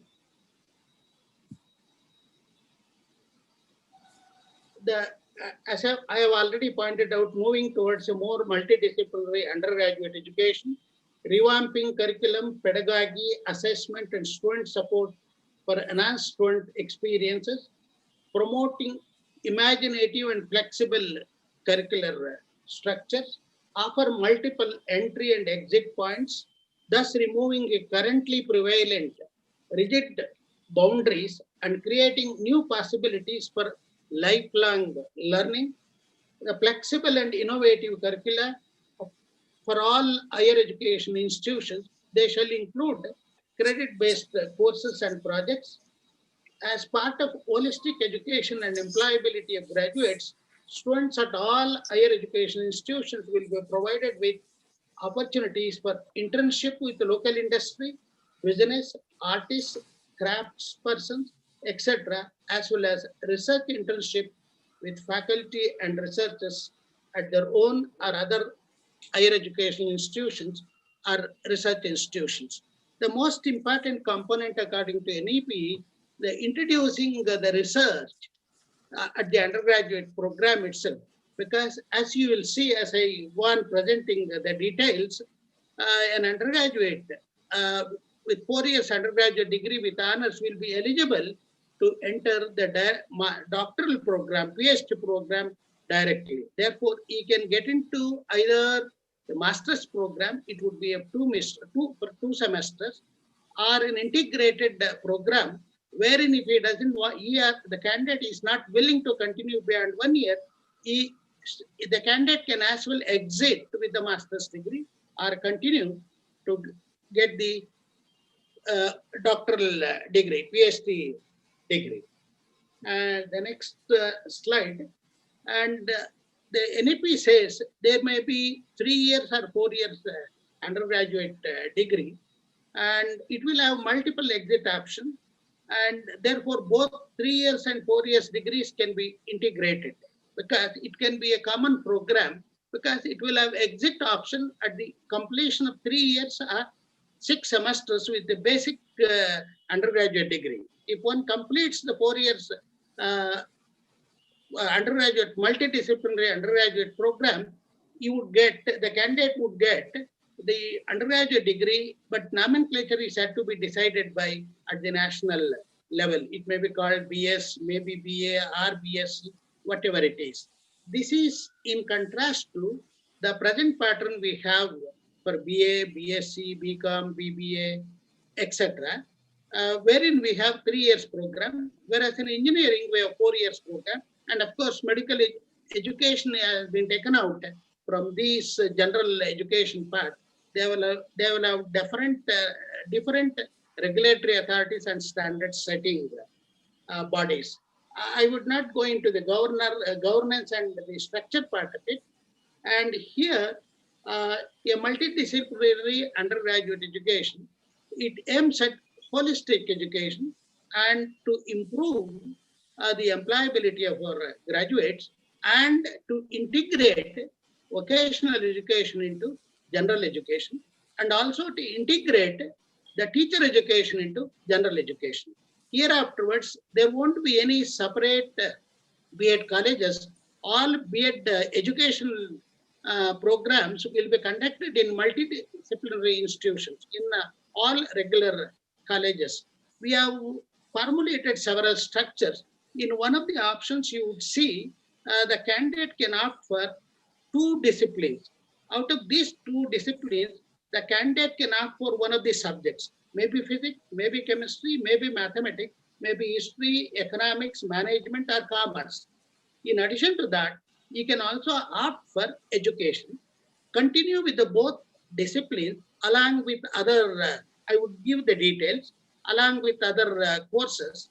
And after the completion of 6 semesters, therefore, if one wants to exit at the end of 6 semesters or 3 years, you would get the degree, a basic undergraduate degree. The candidate will have the option to continue in the 4th year, either with the discipline subject to get the honors degree in a discipline, in one of the subjects like physics, mathematics, maybe history, economics, or in one of the languages, or you can always opt for education and get the education degree. And that's how these 2 are integrated. And this will have an advantage. For example, if the candidate wants to get both the degrees, what the candidate has to do is continue for 1 more year. The first 4th year, what he does is takes the discipline and completes the 4th year, gets the honors degree in the discipline. If he wants to get the teacher education degree also, he can continue for only one more year with the education subject, get the degree in education as well. Then one can get dual degrees. For this, one has to spend an additional year. And similarly, one can offer one of the discipline and one of the vocational subject, continue at the same level up to the 6 semesters, exit with a basic degree with a vocational subject as well as this discipline after 3 years, or continue with either the discipline, get the honors degree in discipline, or get the degree in vocational subject. These are the flexibility that have been fit into the system. And the overall program runs like this. If the curricular framework suggested, it would be 8-semester program. It will have the option for the student to exit after 2 semesters or 4 semesters or 6 semesters or complete the program. Therefore, one can get the 4 years undergraduate honors degree maybe in one stretch or maybe after 2-3 breaks. Therefore, one can exit after 2 semesters, 4 semesters, 6 semesters, re-enter the program. But the NEP, we had put some restrictions, but now the NEP says you need not have to put a restriction. One can get at the very left, very exit, and re-enter, continue the program. When he re-enters, he need not have to continue up to until end. He can as well go for 1 year, get the next degree, or 1 more year. If it is possible, one can complete the degree as well. Therefore, at the end of completion of 1 year, you would get a certificate course. At the completion of 2 second year or 4 semesters, one would get the diploma. And at the completion of 3 years or 6 semesters, one would get the bachelor's degree. And of course, if you complete the degree, you will get the honors degree. And I have mentioned one of the options as 2 disciplines, under which I stated you can have a discipline and education or discipline and vocational course. In addition to that, one can have just a major and a minor, or one need not have to take the major. One can only take the major, take core courses, and then take some generic courses, we call it. It may be related courses. For example, a person specializes in physics may take under generic courses, related courses like courses in mathematics, maybe course in chemistry, course in materials. Or he can as well, he is free to take the course in history, course in culture, or course in sports. There is no rigidity. At present, what we have is either PCM or CBZ or HEP or HES or HEK. The rigid combination is there. This is no longer the arena. Therefore, one can opt for any combination. He can choose a major of his choice, choose a minor of his choice. Or he need not have to choose a minor. He can just choose a major, take whatever generic courses he wants. And of course, he has to take some discipline-specific elective also. But to get the degree, for example, the candidate takes a major, and the other subject as a minor. Eventually, if the candidate changes his mind that he or she wants to do a degree, undergraduate honors degree, and also eventually the master degree in the minor subject, then what one has to do is, there is no rigidity that is not eligible. The only requirement is one has to complete the equivalent to the core courses that are prescribed for that subject, for that discipline. Therefore, the number of core courses prescribed for any discipline should be common across the state and across the country. That would enable the credit transfer from one university to the other, one state to the other, or maybe even abroad also. Therefore, to make them acceptable mobility, therefore the number of core courses we have to maintain almost the same. And the electives, of course, depending on the local relevance and the need and availability of the expertise, one can offer. Therefore, we need not have to take into account the electives the candidate opts. Therefore, the core courses, say in physics, maybe in mechanical engineering, maybe electrical engineering, the courses are fixed, core courses. Therefore, those are the core requirement for a person to get the degree in that subject. Electives may vary, maybe in interdisciplinary subject.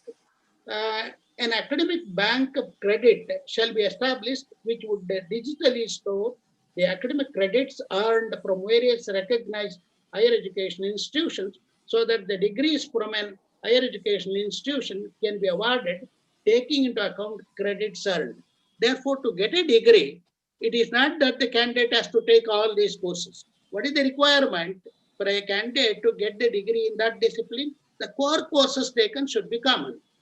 Say it would be about 50% of the total credits that the candidate has to earn to get a degree, to get either the basic degree, basic undergraduate degree, or the honors degree. If it is a 192 we have prescribed, if he secures about 84 credits in that discipline, he would be eligible to get the degree in that discipline, irrespective of the fact that the candidate has taken any other electives, maybe generic, discipline specific, maybe across the faculty. That doesn't matter. Effective learning requires a comprehensive approach that involves appropriate curriculum, engaging pedagogy, continuous formative assessment, and adequate student support. Then the curriculum must be interesting and relevant and updated regularly to align with the latest knowledge requirements and to meet the specified learning outcomes. High quality pedagogy is then necessary to successfully impart the curricular material to students. The assessment methods must be scientific, designed to continuously improve learning and test the application of knowledge. Therefore, as you know, in the semester system, the whole thing should be continuous assessment because some subjectivity still remains in our system. That is the reason why we cannot go in for 100% continuous assessment. That is the reason we have retained almost 50%, now at present 20 to 30% for internal assessment and 70 to 80% for the term and examination. So what NEP says, at least 50% should be continuous assessment and 50% for the term and examination. In order to promote creativity, higher education institutions and faculty will have the autonomy to innovate in the matters of curriculum, pedagogy, and assessment within a broad framework of higher education qualification. Framework that would be formulated by the NHER, National Higher Education Regulatory Council, that is going to be passed. And of course, as usual, the credit-based choice system would be followed. Any problem? Hello? Hello? No, sir. Any problem? No. Okay. So you may Okay. proceed, sir. Thank you. The higher education institution shall move to a criterion-based grading system that assesses student achievement based on learning goals for each program, making the system fairer and outcome more comparable. They also move away from high-staking examination towards more continuous and comprehensive evaluation. And as teacher education requires multidisciplinary inputs, education with high quality content and pedagogy, all teacher education programs must be conducted within the composite multidisciplinary higher educational institutions. The 4-year integrated B.Ed degree will be dual major holistic bachelor's degree, as I've already explained, and vocational education will be integrated into schools and higher education. And as usual, the UG programs will be structured in a semester mode with exit options, as I've already mentioned. And the other part also mentioned through multiple exits. This point also I mentioned, 4 years UG honors degree holders with a suitable grade will be eligible to enter the doctoral program in a relevant discipline or a 2-semester master degree program with project work. 3 years undergraduate degree holders can also enter master's program. That would be a 2 years master's degree program, in which case 2 semesters only coursework. The last 2 semesters should be a project work. And then the candidates who wish to enter the master's or PhD program in a discipline other than the major disciplines studied at the UG program, have to take additional courses in the new discipline to meet the minimum requirement that are prescribed. There may be parallel 5 years integrated master's degree program. Here we'll have the exit options, give exit option only at the end of the third year and fourth year in the 5-year master's degree program. Earlier, certificate and diploma exit options are not available. Only in the 4 years program, in the first and second year exit options are also there. Then again, integrated doctorate program that also mentioned. Then the students who exit with certification, diploma and basic degree shall be eligible to re-enter the program at the exit level within 5 years we had prescribed. Now NEP says no such restrictions.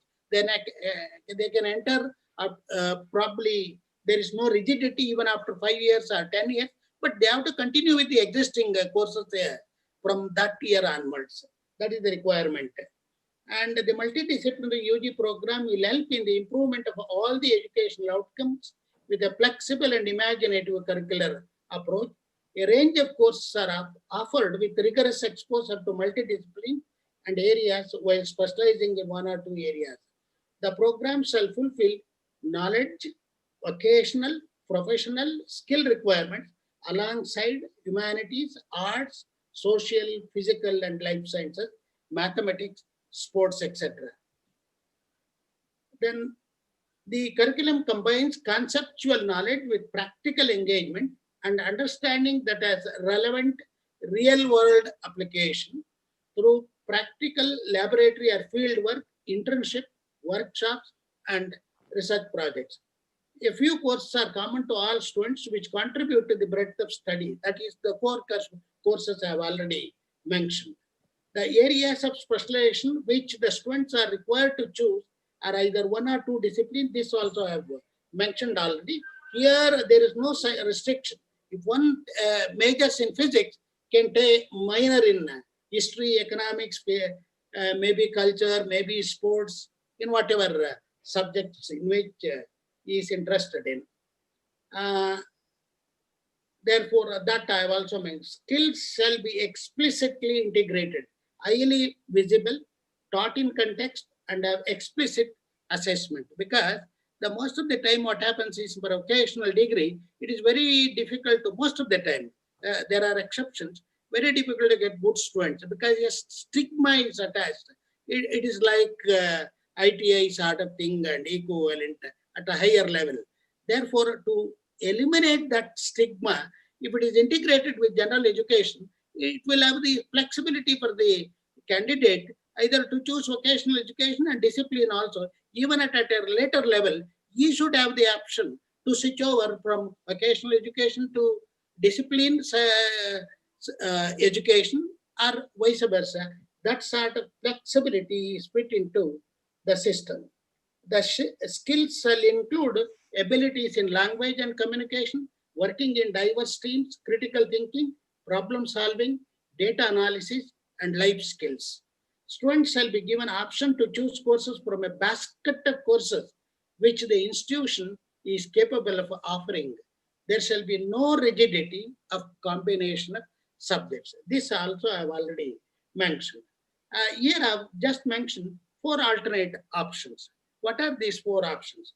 The single discipline major along with languages, generic I said, maybe in the related subjects one can take the courses, or one may take across the faculty also under that category. Ability enhancement. Under ability enhancement, there are some compulsory courses, the Constitution and Human Rights, maybe environmental science, and apart from language skills, soft skills, etc. And then skill development and vocational courses. It is skill development deals with only general ability, general skills, whereas vocational thing, that is in a particular field, including extracurricular activities. And this we had introduced in Bangalore University from 2014-15 itself.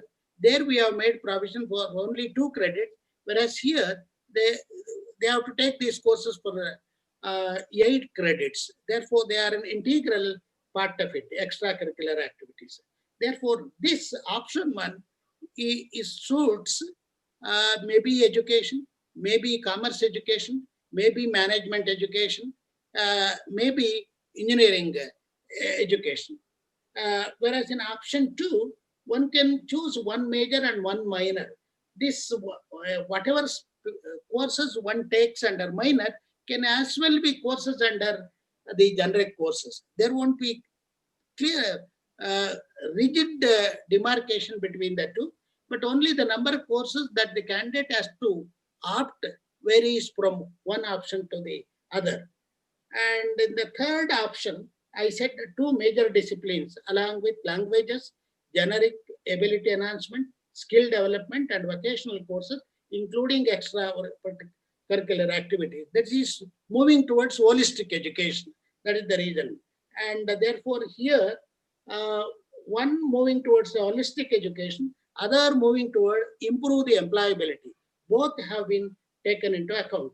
Under option 3, I mentioned, I gave you the examples of getting the dual degree and also getting education degree and also a discipline degree and also vocational degree and discipline degree, or maybe degree in economics, degree in management. Both the degrees one can take if he spends an additional year extra. And that is what I specifically mentioned under option 4. And then what are the credit requirements? You are quite familiar with that.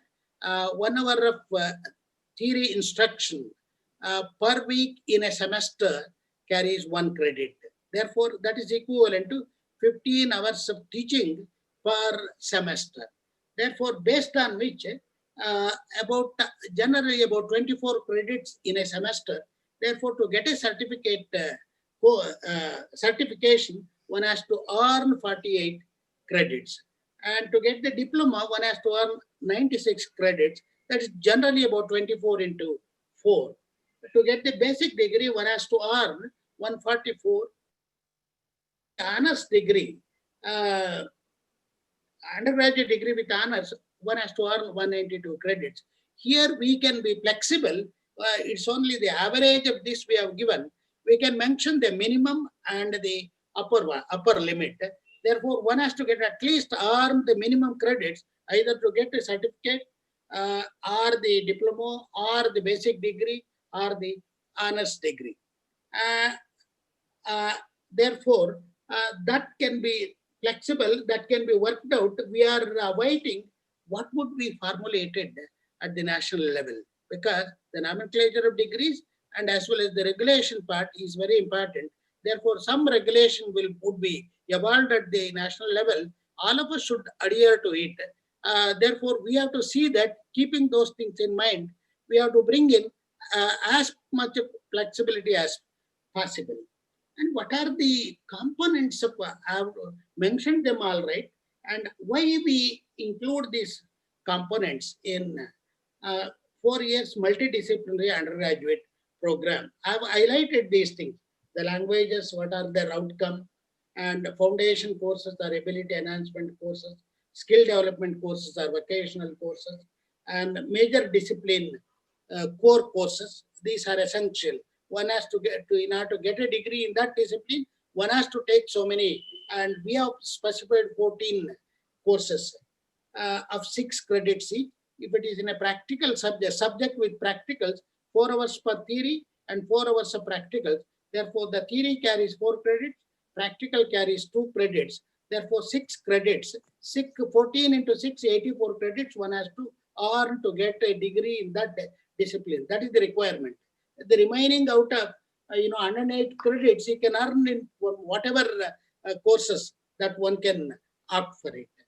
And then minor discipline courses, generic elective courses, project work is an important component. Therefore, to get the undergraduate degree, to become eligible to enter the doctoral program, that is the PhD program with the undergraduate degree, one must have taken a project work at the undergraduate level. Therefore, some foundation has to be given for research orientation.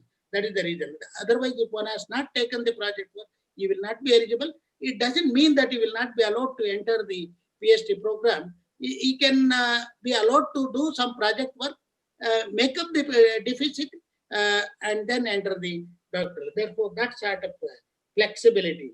Therefore, the core courses will be common. Elective courses, it is up to that institution. All other courses, either the personality development, vocational courses, or general collective, it is up to the respective higher educational institutions or the university. And here, we didn't want to work out the details, taking what should be the what are the courses prescribed for a physics degree. BS, you mean undergraduate honors degree in physics or chemistry or history, economics, management, commerce. That we have not worked out, but we have mentioned what is that. What would we expect in the first year? What do we expect in the second year? What do we expect from the candidate in the third year or in the fourth year? The first year, understanding and exploration. Second year, it would be focus and immersion. And the third year, it would be real-time learning. The fourth year is deeper concentration. For all these things, we have mentioned the number of courses on the last column. Therefore, how many courses to take. We have also worked out the total number of distribution of papers, the semester-wise also. If time permits, I would go into the detail. Otherwise, I have given the entire my slide presentation. If it is shared, you can get all the details. Even the word format of all our details. If you send me your email, I can also send them. And if you have any question at any point of time, you can approach me. I would also like to learn, listen to other points of view, so that we will formulate eventually good curriculum framework. This is, I would not go into the details because it's already, I think, time. Time is getting over. Okay, then probably I would just run through teacher education I've already mentioned, and then I would just to show you some of these things. Okay, this is how the results as usual. There is nothing new in this, either outstanding, first class exemplary, first class distinction, all these things. Those details I've already given. And then teacher education I have explained and detailed. Probably Dr. Manasa Nagabhushan may cover some of these things, whatever teacher education part, probably she may throw some light on these things. For want of time, I cannot go into these things. And then here also that covers, and here we have made equivalence between the general and teacher education. We have two slots, sir. We have two slots. You and Manasa Nagabhushan. Two slots are there for curriculum. Yeah, she would cover some other aspects she was telling me. No, And sir. No, sir.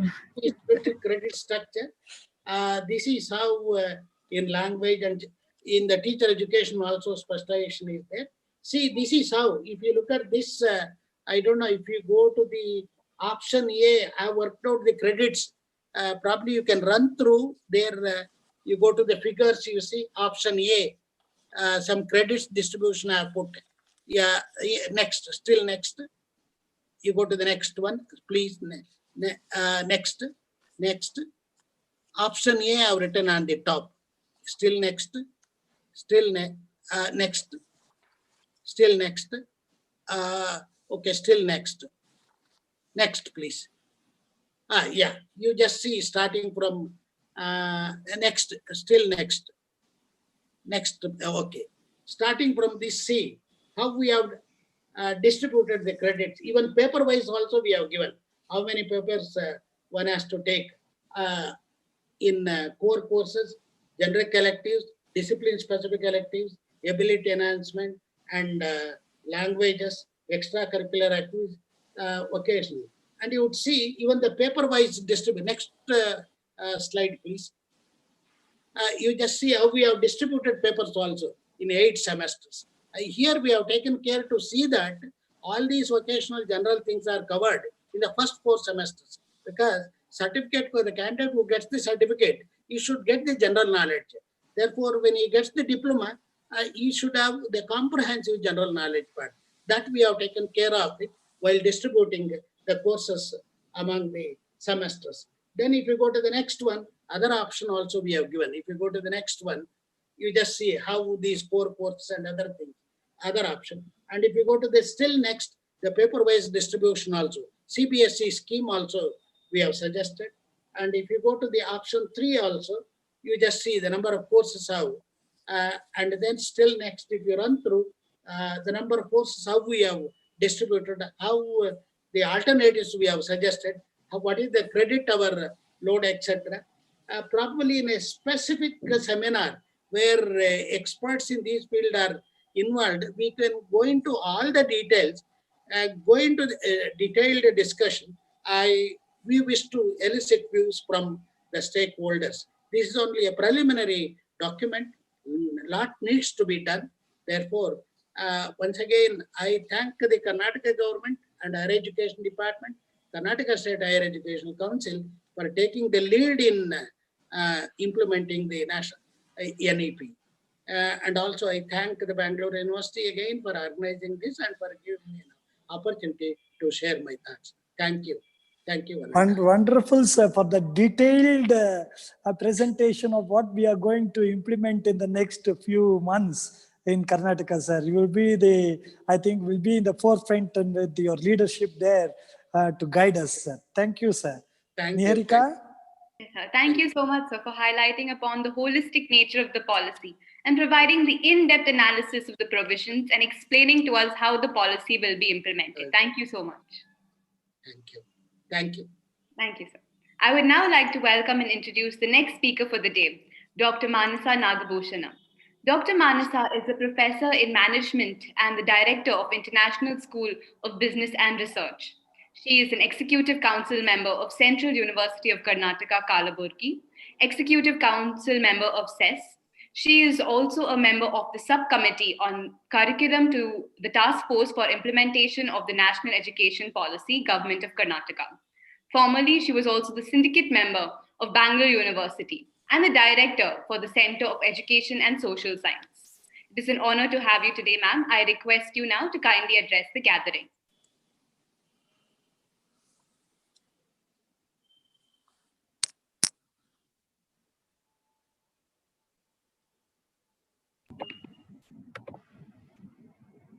Thank you, Niharika. Thanks a lot for that wonderful introduction. Respected Honorable Minister of Education, Shri Suresh Kumarji, our beloved Vice Chancellor, Professor Venugopal Sir, speakers of this session, Professor Thimme Gowda Sir, Professor Venkata Rao, Professor Surappa, Professor Patnaik Sir, and also the organizers of this program, Vahini Madam, and all other professors of Bangalore University, the deans and the principals of different colleges. So it gives me immense pleasure to share a few thoughts about the national education policy. And to tell you, I would not be, just a second. I'll reshare this 1 second, if you don't mind.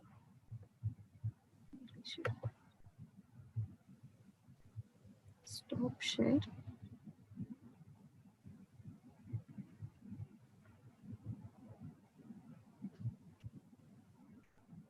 Yes. Yeah.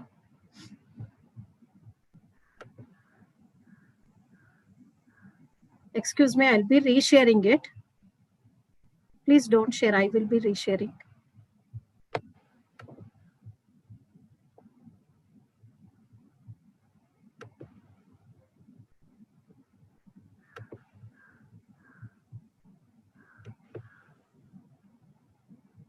Yeah.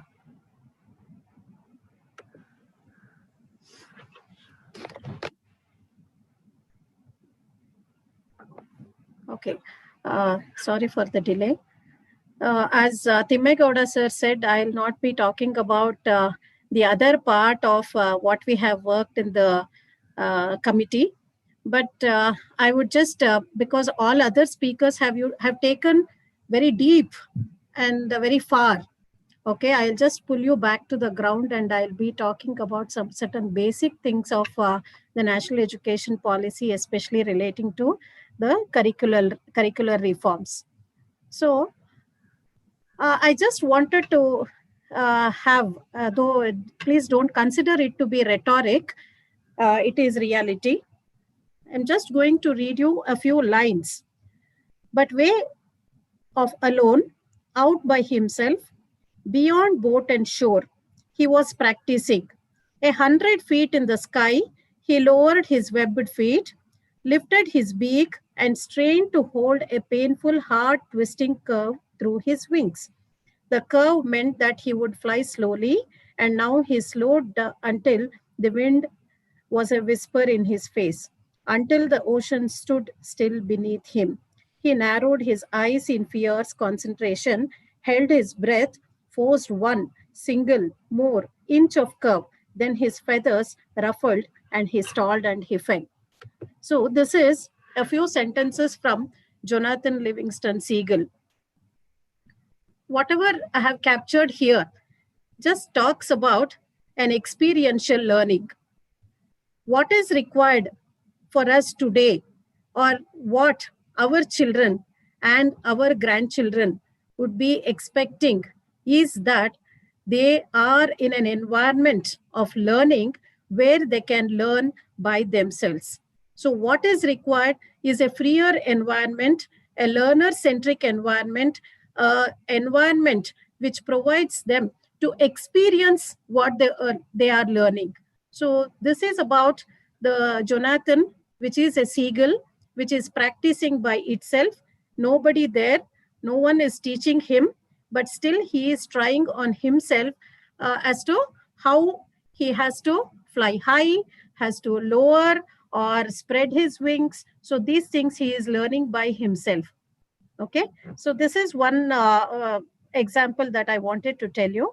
And secondly, I just wanted to capture from another book a few sentences. When we roamed around in these streets as high school and college students, the college street, this is actually talking about the college streets of Calcutta, the college street bookstalls carry deep and ominous hints that across the arc of Indian educational history, the literary aesthetic and the competitive professional have not been as different to each other as one might think. So, of late, what has happened? What has happened to the university education? We observe that whether it is a competitive professional or a literary aesthetic, so there is no difference. Like how the books cannot be differentiated on the street, on the bookstalls. Similarly, whether it is pedagogy, whether it is learning, whether it is curriculum, all have a single approach. There is no change in the approach. So further to read, as English literature students, we bought our volumes of Keats and Byron. We also made pilgrimage there in search of books of a less poetic nature, bundles of university exam scripts, anthologized over several decades. So what do we do? So every student today would like to see what questions did appear in the last 5-year examinations. So you are collecting all the examination scripts and trying to reproduce the same in the examination, because the whole system has become an examination oriented system. So this is because our entire undergraduate grades depended on how well we did in a series of 3-hour examinations held over a couple of 2-week periods during the 3-year course. So the whole learning has been captured in a 3-year examination, and then for this, students go in search of the books. So this is the current system of education that we are in. So this has been written by Saikat Majumdar in a book called as College, Pathways of Possibilities.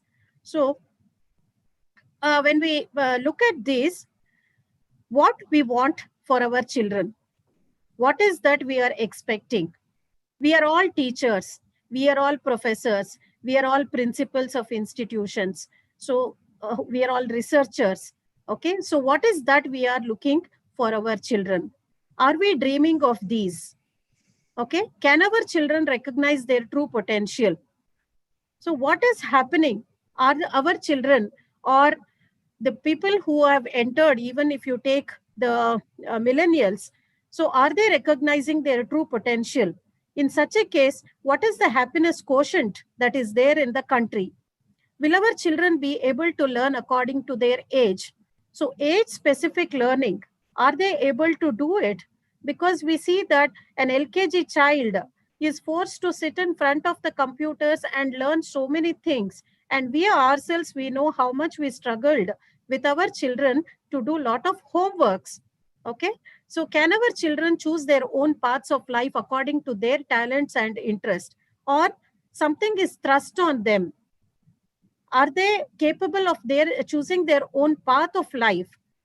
Can they change their careers when they need so? So today you pursue a career, but after a few years, you always feel that I should have become something like this. I should have done something. So this is a very common in all the alumni meets. We see that they wanted a different career. They wanted to pursue a passion. So what happened to that? Can they come back and study again? So there are many children who quit education, but is there an opportunity for them to come back and study? Will they learn for learning and not for exams? Because, see, the most common dream that everybody gets of fear is of an examination, because examination has created so much fear that everybody dreams if you are sitting and in an examination, it is related to that of the fear that you undergo at any point in time in your lives. So will they become better citizens of our nation? Will they have the required skills to take up the job or profession of their choice? Will they Excuse become me, better madam. human beings? Yes? Screen share ಆಗಿಲ್ಲ. Oh my God.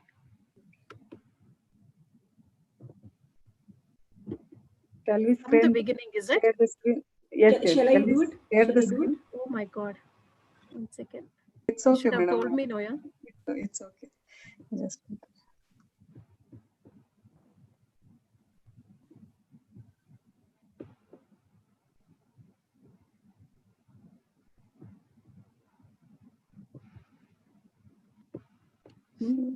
we shall share it from our end. No. I will do that. Okay. Share screen.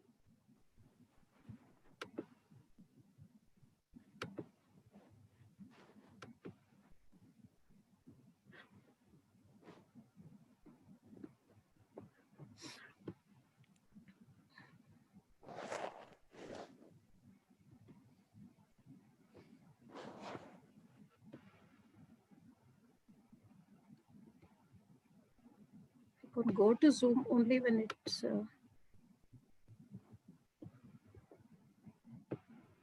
okay. Now, how do you expand this one, ma? Is it okay? This one? This No, much? just go to slideshow from Where is current. it? It must be in toolbar. Press F5. Slideshow in the red strip. Slideshow. Can you do it yourself then? No, then we have to share the screen. Please share. Okay.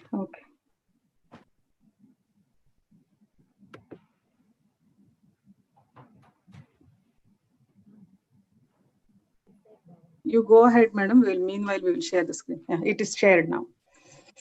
Yes. You stop slide sharing. It's shared, is it? Yes, madam. Sharing.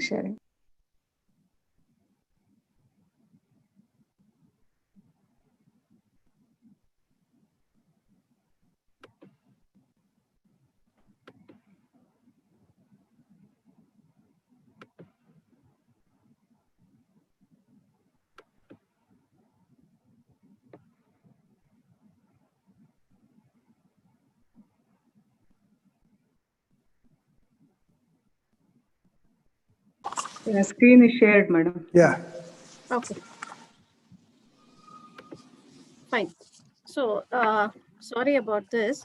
So the first, this was about the college. And these are the questions that I was asking, like, will they become better human beings? Will they be able to learn in their own languages?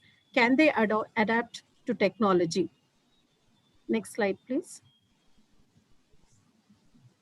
So the answer to all these questions which I have asked is in the national education policy. National education policy is basically a policy which is highly, which follows a bottom-up approach and not a top-down approach. So it is not a prescriptive approach which we are going with, but it is a bottom-up approach where learner is kept in the center. So what is required for the learner? So this has been considered. So if you look at the first one, this is about the curriculum reforms in the school. Since morning, we have been talking about age-appropriate learning. So what we have, the new structure, 5 plus 3 plus 3 plus 4. So in that, it is not only giving a structure, but the pedagogy, or it may be the curriculum for this, everything is based on the age. So it is holistic. If you take at the different levels, holistic, experiential, discussion-based and analysis-based learning at a higher stage, whereas at a lower stage, it will be play-based learning. So a child which enters the school, that is an early childhood care and education, at that point in time, it is play-based education and activity-based education. It is not cool and making them do lots of homework. So it is age-appropriate education. And secondly, look at multidisciplinary from secondary level onwards. So please consider a girl child from a rural area, and she has to take up a pre-university course, that is the +2, whatever, 11th and 12th standards. And she is forced to study like courses like PCMB, or it may be the commerce courses. So if you introduce some set of skills at that level, the child can certainly take up a job after the +2 level. So multidisciplinary from secondary level itself. Reduced curriculum content. So reduced curriculum content will certainly help. We are overloading students with information. So we have just put on their heads what is that they have to study. So now, if you reduce the curriculum content, then there is an opportunity for experiential learning. So if you push them with content, experiential learning would not be possible. So next, integration of curricular, extracurricular, and co-curricular. So all these days we considered something is extra. When you use the term extracurricular itself, that means we are saying that it is not very important. So what is important for everyone, for all teachers and students, only the curricular aspects are important, and extracurricular or co-curricular activities will be completely sidelined. So it is considered to be an add-on. But if you integrate it with the education, if extracurricular and co-curricular is integrated with the education, children can pursue sports. So we remember that in our own school days, there were a set of children who were just sitting aside and doing their homeworks even during the sports classes. So why is it? Because there was no opportunity, or the mindset of people was that it is extra or it is add-on, it is not added to the credits. So because of that, extracurricular and co-curricular were not given greater importance. Now integration of this into the mainstream is going to build a better human beings, holistic individuals, and they'll have greater capacities. And the last one is integrating arts and science. Not only that, academic and occasional. So we are integrating arts and science courses and also academic and occasional courses. So all these days there were silos built, artificial boxes were built along the courses, that science is different, commerce is different, arts is different. So these walls which were built has to be broken. So they have to be unified. They have to come together. So if that happens, so what happens, the perspective of individuals, if arts and science are not integrated, the perspective of individuals with respect to whatever work they are carrying out will be lopsided. So this curriculum is integrating arts and science, vocational as well as academic. So we had occasional, we had diploma colleges which were separated. So now it also comes under the fold of multidisciplinary. We had an occasional board, ITI training. So all these were separated from the mainstream education. Now everything come to the fold of multidisciplinary education. Next slide, please. Next slide, please. Yeah. Okay. Now coming to what I was talking about was school education. Coming to higher education, I said these are the virtues that we are getting in a higher education system. So as I told, the system is learner-centric. Learner is in the center and he is getting varied benefits from a different approach to the whole undergraduate system or postgraduate system, whatever we are working on, we have a different approach. So look at the first point as flexibility. Flexibility, click on please. Please click that. Please click the mouse, madam. Yeah. So only one at a time, please. Multiple exit and entry. No, don't click all this, please. Yeah. Multiple exit entry and the credit structure is going to provide greater flexibility. So we know that children who were in the second degree used to get married, girls, especially girl children. I was working in a girls' college earlier. We used to see that in the second year or the third year of their studies, they used to get married. But after that, when they came back and after having a child, they used to come back and say, ma'am, can I pursue my undergraduate degree again? So this is the question. When you have a multiple exit and entry option, you are providing the student with a kind of flexibility. They can come back and study. So we know that there are so many children, even now at this point in time, students are facing problems of paying the fee because of the pandemic situation and they are discontinuing studies. And what do? If they stop 1 year, if at all you have a multiple exit and entry option, they can come back and they can study again. So look at the credit structure, how it provides the benefits. When you have a credit structure, we only fix the eligibility. So if you have to go to the second year, these are the number of credits that you have to earn. But how do you earn these credits? You will have option of various courses. If you take so many credits, you can go to the second year. If you earn so many credits, you can go to the third year. But there is also an option. If you want to earn more credits, you can also earn more credits. So this kind of a flexibility is provided in the current system, which is certainly a breakthrough from the current education system. So look at the choice. So this is the basic thing that our children are going to get, that is choice. Where is the choice? Discipline choice, elective choice. They can choose what they want to do. So it is not thrust on them. They are capable of selecting. So generally what happens when you have an option, when you offer a big platter, so you may choose one discipline which is career oriented and another discipline which is passion oriented. Today there is no scope for passion. So earlier Patnaik sir was telling, when skills, when they learn art, art training.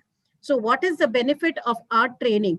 So we have seen those children who learn or who pursue their passion will be motivated to study well. So it has an impact on other aspects of their lives. So you have a choice here. So passion-based learning is possible here. So look at the other point is the focus. We are only saying that there is a spread or the breadth, but here there is also the depth. We are not talking only about the breadth. We are also having depth in whatever you are studying.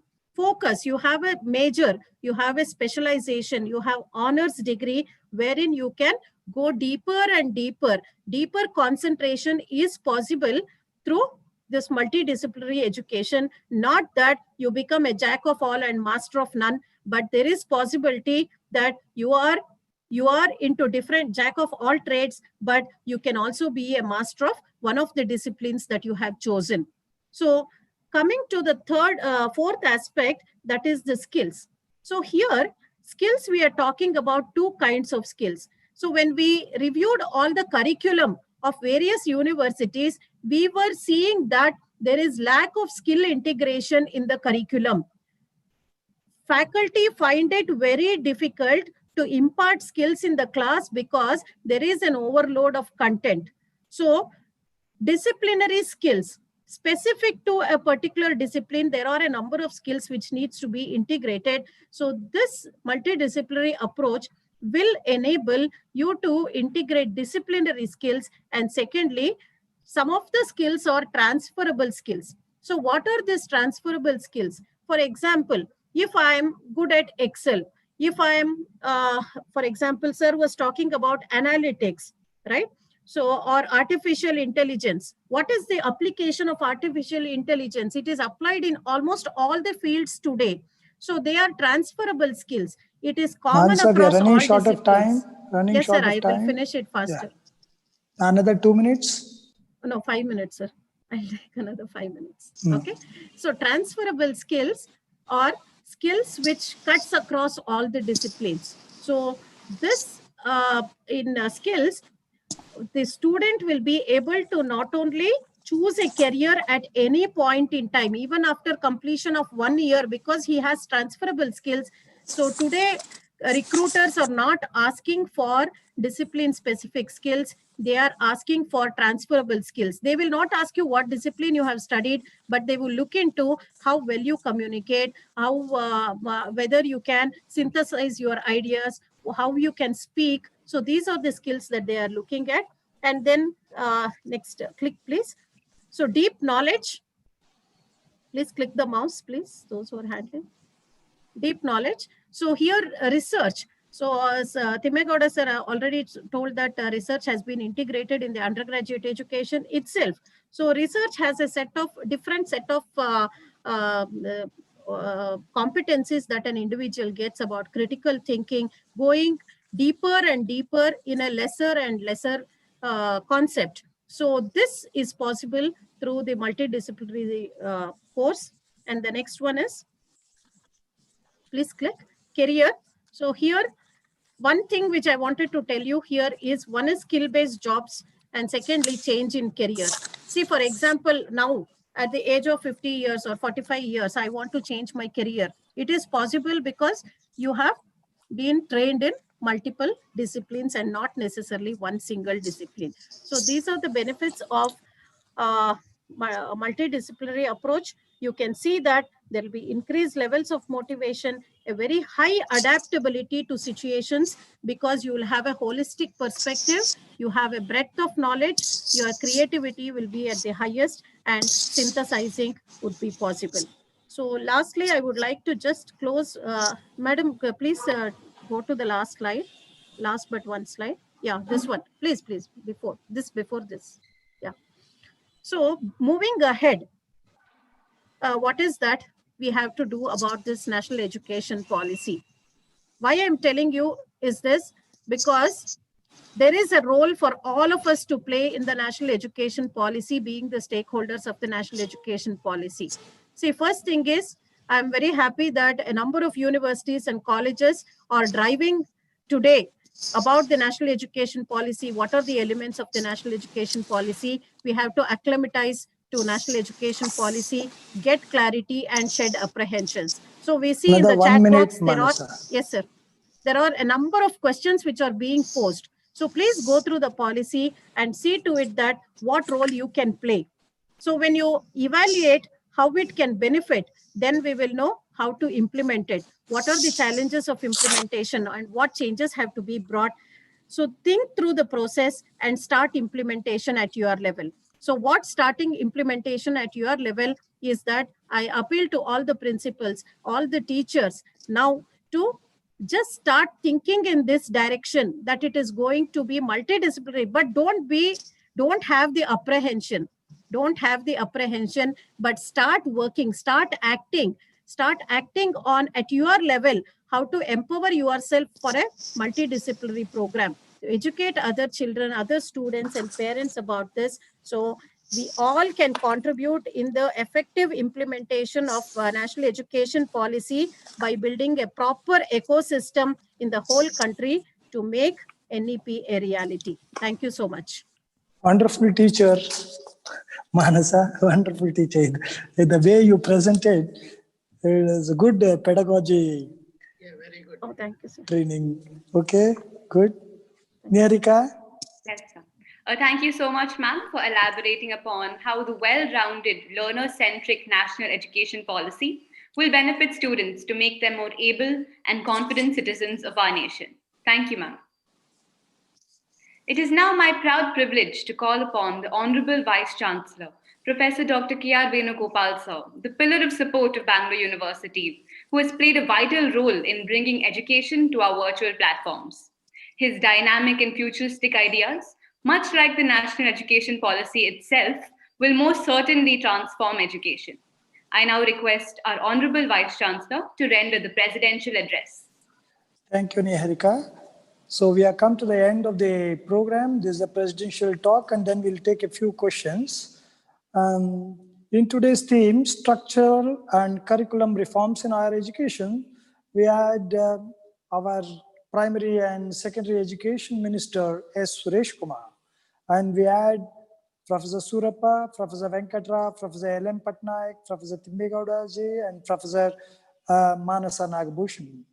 And today's workshop, we have discussed introduction of innovative and flexible curricula with 3 to 4 years of UG program by 2030 to increase the gross enrollment ratio to 50% in higher education, multiple exit and entry options in UG program, common aptitude test, and establishment of academic bank of credit, research funding, concepts of multidisciplinary and interdisciplinary approaches. The NEP proposes for transforming higher education institutions into large multidisciplinary universities, colleges, and HEI clusters, knowledge hubs, each of which aims to have more than 3,000 students. The NEP envisages cross-disciplinary collaborative research and study among students and faculty as well. The medium of instruction in local and Indian languages will bring back the glory and tradition of ancient Indian universities like Takshashila, Nalanda, Vallabhi, and Vikramashila, which were large multidisciplinary research and teaching universities. Autonomous degree granting colleges that grants undergraduate degrees, which is smaller than typical universities, will be established. A stage-wise mechanism for granting graded economy to colleges through a transparent system of graded accreditation will be established. Every college would develop into either an autonomous degree granting college or a constant college of an university. College could evolve into a research intensive or teaching intensive universities. It will aim to increase the gross enrollment ratio from 26 to 50%, that is doubling the GER. The institutions will have option to run open distance learning and online programs. The integration of humanities and arts with science, technology, engineering, and mathematics at undergraduate education is proposed. A holistic and multidisciplinary education system will be established in IIT, will move forward towards more holistic and disciplinary education with more arts and humanities. Flexibility in curriculum, rigorous specialization, value-based, cross-disciplinary and interdisciplinary thinking will be promoted. The duration of the undergraduate degree will be 3 or 4 years with multiple entry or exit within this period, with appropriate certification, a certificate for completing 1 year in discipline or a field including vocational or professional areas, or a diploma after 2 years of study, or a bachelor's degree with a 3-year program. The 4-year multidisciplinary bachelor program may also lead to a degree with research. The master programs have been designed as a 2-year program with a second year devoted entirely to research for those who have completed the 3-year bachelor program. For students completing a 4-year bachelor's program with research, there could be a 1-year master program. There may be an integrated 5-year bachelor or master's program.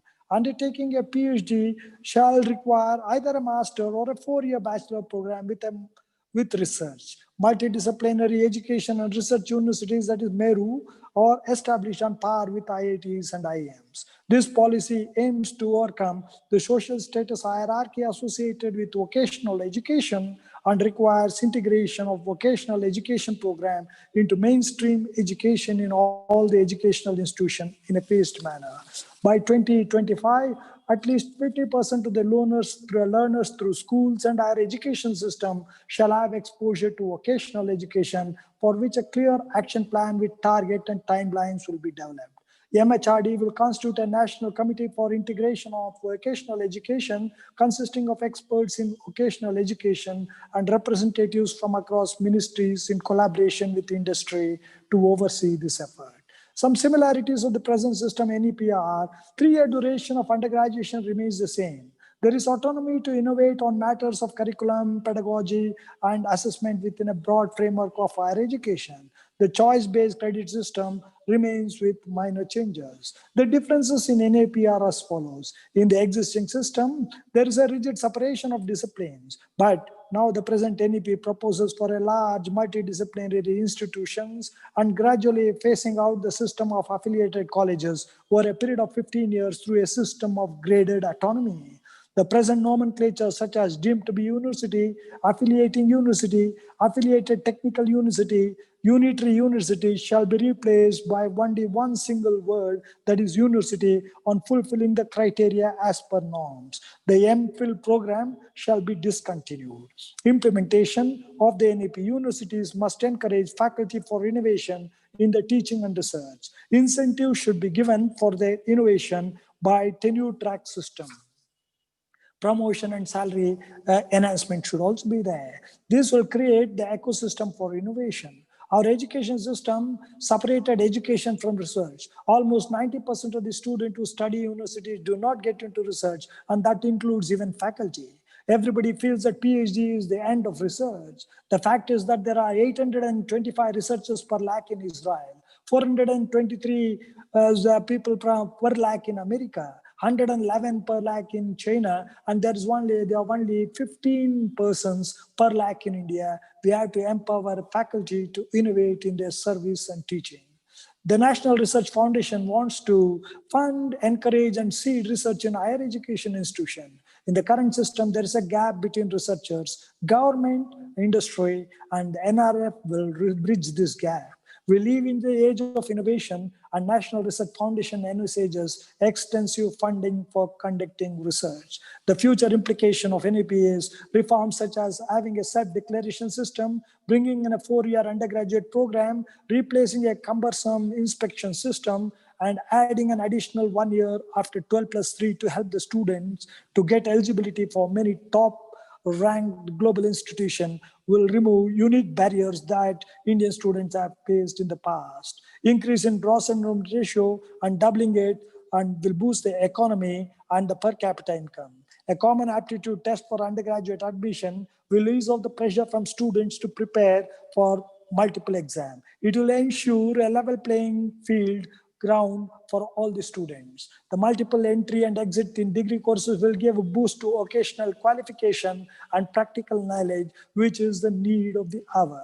The academic bank of credits to be accessed through DigiLocker will be beneficial for students who decided to drop off or to be accessed through to drop off at various milestones by certificate program or diploma to come back for completing their degrees when they have opportunity.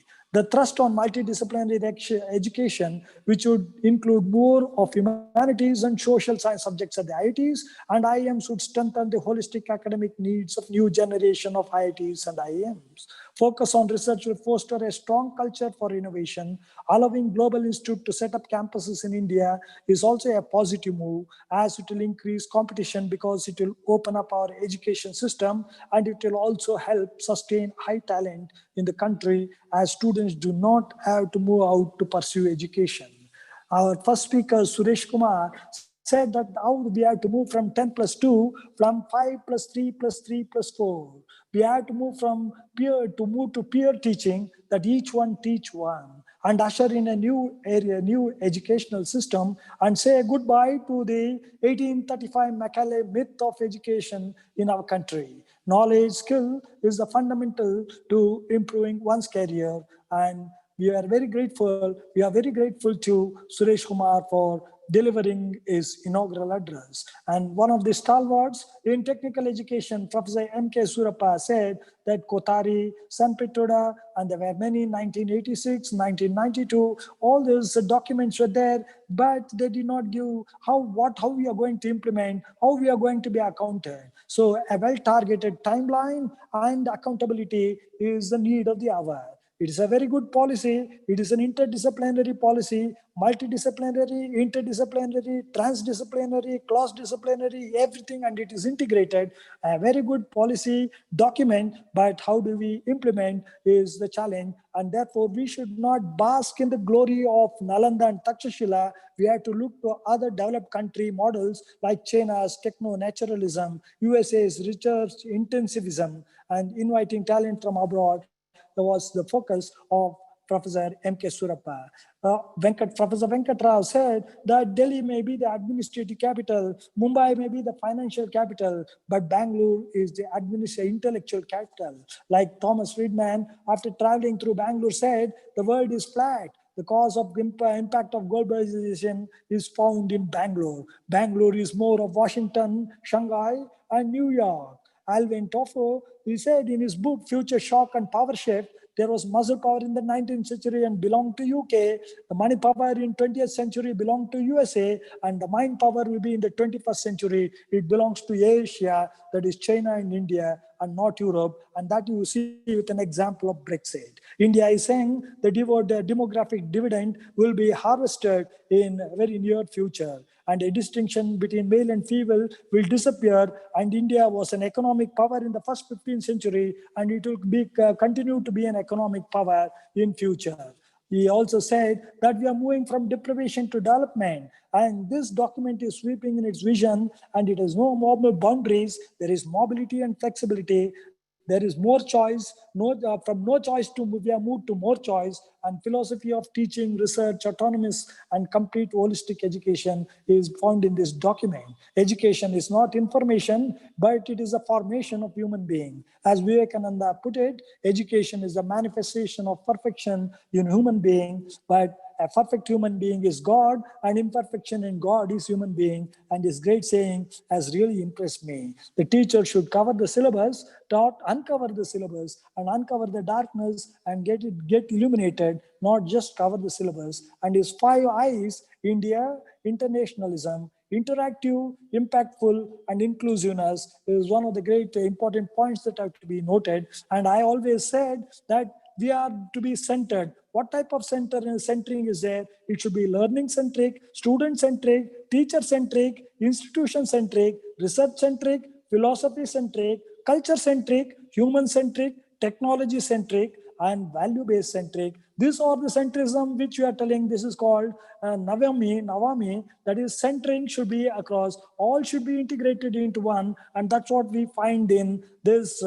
document, NEP document, which has to be taken forward. And Mark Twain, in his book, he said India is the cradle of civilization, and it is still going to be the cradle of civilization in 21st century. Professor L.M. Patnaik, he said that interdisciplinary and vocationalism is the fundamental paradigm shift in this document. We are going to harvest and we are going to reap the democratic dividend this thing, because we are young in age, and digital education like artificial intelligence, machine learning, Augmented reality, big data, data science, and data analytics will be the core of learning in future. Whether it is medicine, science, engineering, technology, arts, humanities, law, social science, it will be cross-disciplinary in future. Everybody has to know something about everything, and he has to know everything about something, and that's what will happen. And the institution should move in hub and spoke model. It should be clustering, collaborating, sharing, augmenting, and replicating. And as Mahatma Gandhi said, the future depends upon what we do in the present. His famous saying is reverberating still in all of us. Swami Vivekananda and Winston Churchill are the examples who made a milestone and mark in their life by, propagating education in their own field to the masses. Whether it is Muhammad, Jesus, Krishna, Buddha, Mahavira, Guru Nanak, Baswanna, Ambedkar, they were great teachers. In order to be a teacher, you must be a student first. Degree is not important. Skill is important. Steve Jobs, Ambani, Mark Zuckerberg, Thomas Alva Edison, Bill Gates, they did not have degree, but they emphasized on knowledge and skill. Professor Thimme said that understanding the 4 years of the degree will be understanding and exploration, focus and immersion, real-time learning, and deeper concentration. These are the essential core of the 4 years degree program. And internationalism, and teacher to have a general education, and with no B.Ed program which will be taught, all these courses will be taught in these 4 years, and academic bank of credit was his focus. And you know that Confucius once said, every truth has 4 corners. As a teacher, if you give me 1 corner and it is for you to find the other 3 corners, that is the Confucius' greatest saying. The Alexander Great said, I am indebted to my father for living, but my teacher for living well. Do not give a fish. Do not teach everybody to fish so that they will survive. This is the concept of the new education policy. Be the change and that you wish to see in the world. This is what Mahatma Gandhi said. Do what you can, do what you can, and do what you have, and there you are. That is this was Theodore Roosevelt's famous saying. The universities are not in classroom. There it is in personalized teaching, in personalized learning. In personalized learning, you can learn at any time, anyone, anywhere, any device, any media, and any amount. This is what we have seen in personalized learning, blended learning, flipped classroom learning, augmented reality. And Manasa Nagabhushan, just like a beautiful, wonderful teacher, she said that silos were built and this has to be unified. Age-appropriate education, multidisciplinary education, reduce curricula, integrate them. And they said that in flexibility, she had wonderfully conceptualized the educational system into flexibility where there is multiple entry and exit system, choice-based system, focus on studying majors and minors, skills with disciplinary skills and transferable skills, deep knowledge of research and project-based learning, and develop your career with motivation and get how to implement this, acclimatize, analyze, accept and appreciate, and move into action. And that's what we are trying to see on the second day of this program. And wonderful speakers today. I thank Professor Sri S. Suresh Kumar ji, who is my very close friend over the last 3 decades. We have been working together, and I am grateful to him for gracing and delivering this inaugural address. And then we had along with us, the great speakers. And if you see, Professor M.K. Surappa, who delivered a lecture, is from Anna University. He had been a director of IIT Ropar, and now he is the Vice Chancellor of a leading university, Anna University, delivered a wonderful lecture. And we have R. Venkata Rao. I have no words to tell how he spoke, and I was actually glued, and I got, imbued with whatever you say. You said, sir, it was really wonderful. And then we had L.M. Patnaik, my beloved teacher, whom I have 800 papers with him, and I acknowledge on this platform what a wonderful teacher, and he is first in the country in computer science research, and he was second in Indian Institute of Science to get a Doctor of Science after CNR Rao. His 50 years of educational experience has been really useful for us, sir. And then we have Professor Thimme Gowda with vast experience, and it is detailed structuring as how he is going to carry forward and implementation of this curricula is really an insight to us. And like a wonderful teacher, young teacher, Manasa Nagabhushan, you are really illuminated the way how we have to act and how we have to move forward.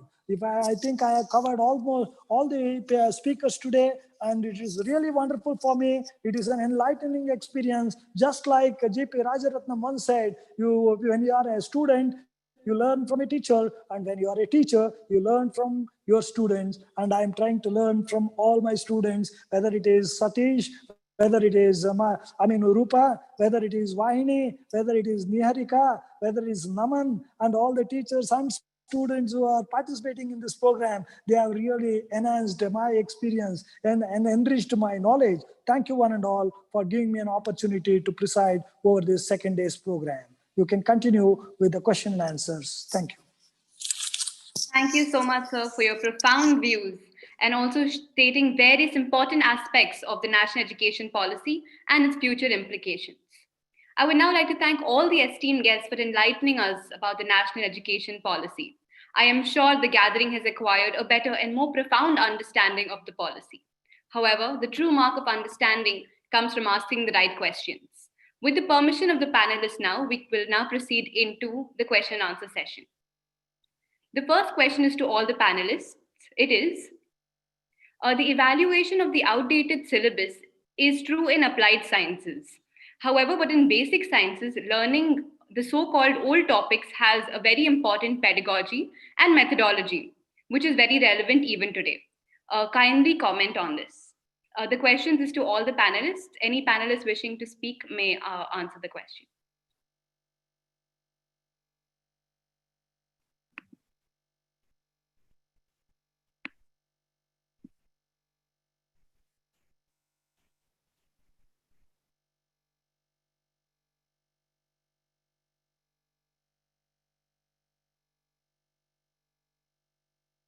Patnaik, sir. Yes. You will be able to answer, sir. I will be able to, but my mic is muted. Are you able to hear? Yes, we are able to hear, sir. Yes, it was muted. Yes. Yeah, that is an interesting question. Okay. The question is, old concepts, there are certain things in science, you cannot write them off. Yes, I agree. Old is gold, but probably not Meccana's gold. The question is, when you talk about fundamental principles in physics, whether it is Newton's law, something with mechanics, in maths, calculus, differentiation, there are certain things which are invariant. They don't change with time. Okay? The fundamental principles are used in science, engineering, technology, aerospace, computer science, in all subjects. They have to be taught. Just because they're old, we cannot write them off. So the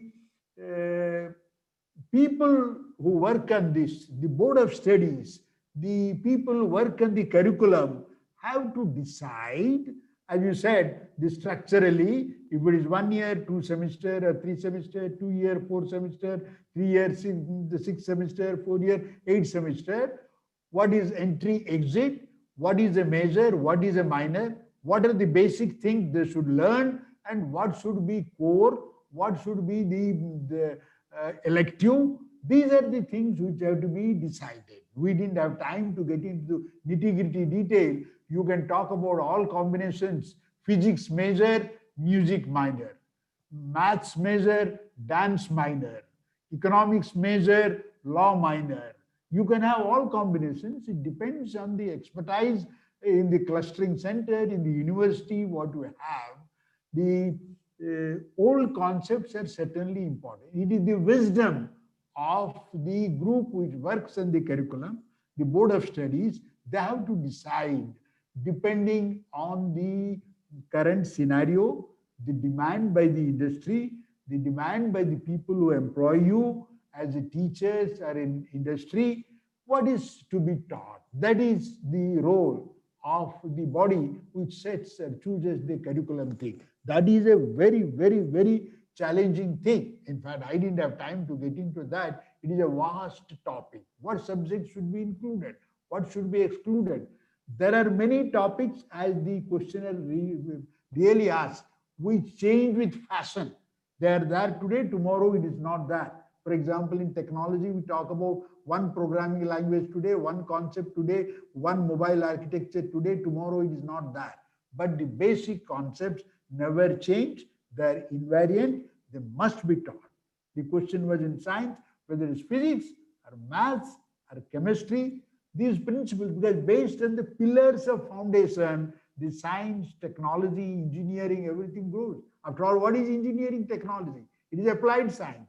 The electronics people, electrical engineering people use a lot of basic physics, and maths is used everywhere.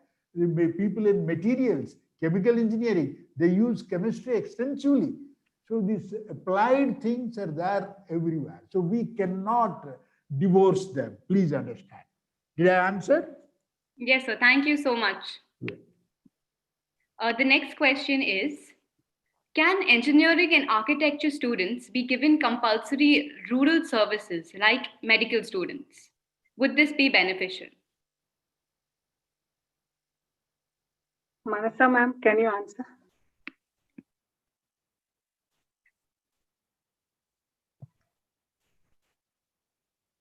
Manasa ma'am? Can you No, answer? actually, this is not my area. But however, when it comes to such decisions, like first, it has to be decided by those who are offering such courses. So it will go for us when we are designing the structure, we are doing it at a very gross level. Only the overall structure will be given. Nitty-gritties and all these, some basic things, what is required for a particular area, that will be decided by the concerned experts.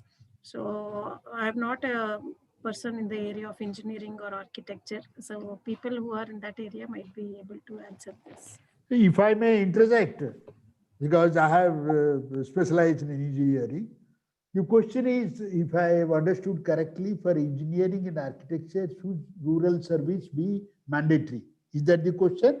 Yes, sir. Yes. The point is, for medical, the scenario is different. When we talk about engineering, we have civil, electrical, mechanical, computer science, materials, metallurgy and all. There are certain branches where you may not find a right type of opening in rural service. You take metallurgy, materials. It is true probably with agricultural engineering, you may get something, farming, agriculture, maybe civil engineering, electrical engineering. To some extent to electronics. Computer science, you may not find anything. So there is no sense in making it mandatory. Medical profession, healthcare is something different where everybody needs. Unless otherwise the village has an industry, a factory to support that, what will the person do, the engineer do going there? It is maybe to some extent civil engineering is okay. You can talk about building, construction, bridges, dams, all that stuff. Okay, but it is not true of all the disciplines. Same is true of architecture. Architectural engineering is okay, good enough in towns, cities, but in villages, if there is not that much of ingenuity in constructional activity, one cannot make them mandatory. It has to be optional. You cannot have a law to that effect. But in medical, this scenario is totally different. Yes, yes, indeed, sir. Thank you so much for that answer. And thank you, ma'am, for also analyzing the answer. The next question from the audience is regarding the fee structure of the national education policy. Will parents be burdened by the increase in fees, or will there be increase in fees in this national education policy? Yeah, I think when you have to have higher education and you have to have quality education, it will be a burden. But I think there will be some type of funding from the banks. Most of our education can be funded by the banks and it can be paid later. Why should the students burden their parents? The parents the students, like when you go to IIM or IIT, Most of the poor students are they getting loans from the bank, and afterwards when they get jobs, they will pay back. So even if the fees increases, that is to meet the cost of education. That cannot be, written off. So the cost, the expenditure has to be met by somebody. How is it going to be? Whether it should be, met by the student after he gets a job, or it should be given by the parents, or you should earn and then pay. This is the theme that is there. And so really, fees should not be integrated or factored into educational system. Thank you. Thank you so much, sir. Actually, the NEP talks about education not for profit. Okay, so the fees can be changed and augmented depending on the necessity, the demand, other factors. But I guess these things are calculated on different factors. They don't have independence. There are checks and balances by the government and other agencies. There will be a regulatory authority to calculate and propose. Yes. Yeah, that would take care of it, because till now mine was muted. I couldn't speak at all.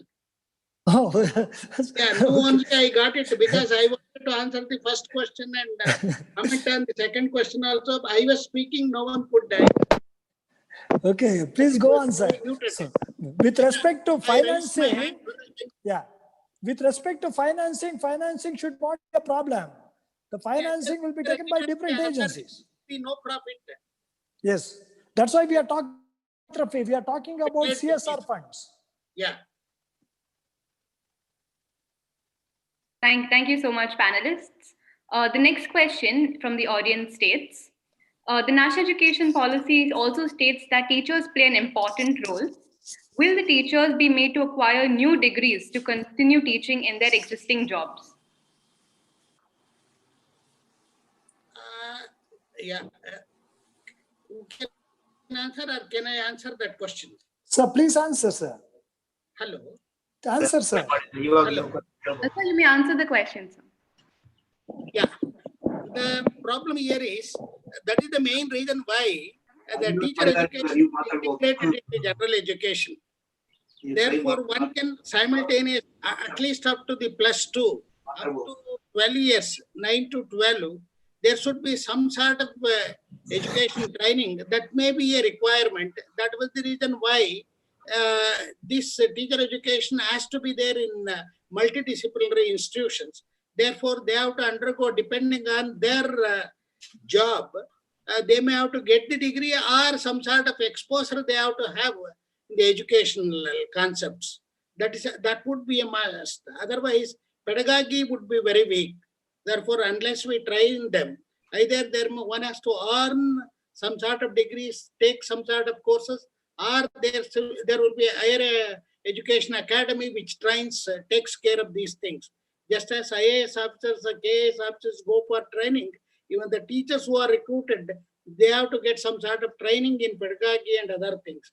That sort of thing would be worked out. Since in the education would be in multidisciplinary institutions, the students will take some course, one or the other, or most of them, many of them may opt for teacher education as well, in addition to discipline education.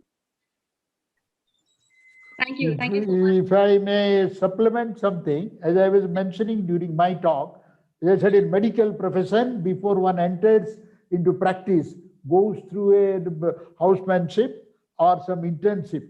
But somehow or other, if you look at teaching, particularly in technical teaching, it is not mandatory. Engineering, medicine, some of the, particularly engineering. I think in other general teaching, yes, we have B.Ed, they do that, it serves some purpose. And in the NEP, they have talked about education plus something, essentially to take care of interdisciplinary or multidisciplinary, cross-disciplinary concepts.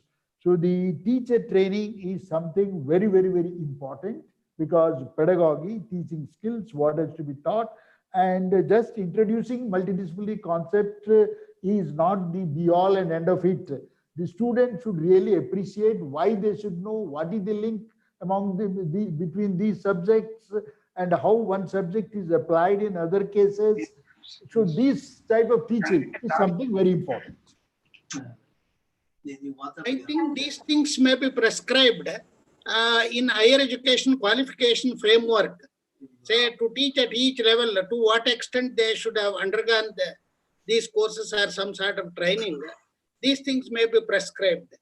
Details are to be worked out. Probably NCTE may come out with some suggestion what needs to be done. Oh, okay. Thank you. Thank you so much, sir. Sir, there is excuse me, there is a separate chapter on professional development of teachers in the National Education Policy, which talks about continuous upgradation, training of teachers, as well as whether it is college teachers or school teachers, and how technology skills can be imparted to this to the teachers. So these aspects have been already talked about in the National Education Policy.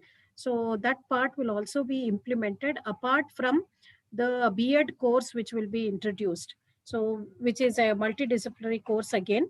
So B.Ed becomes a common course for all disciplines.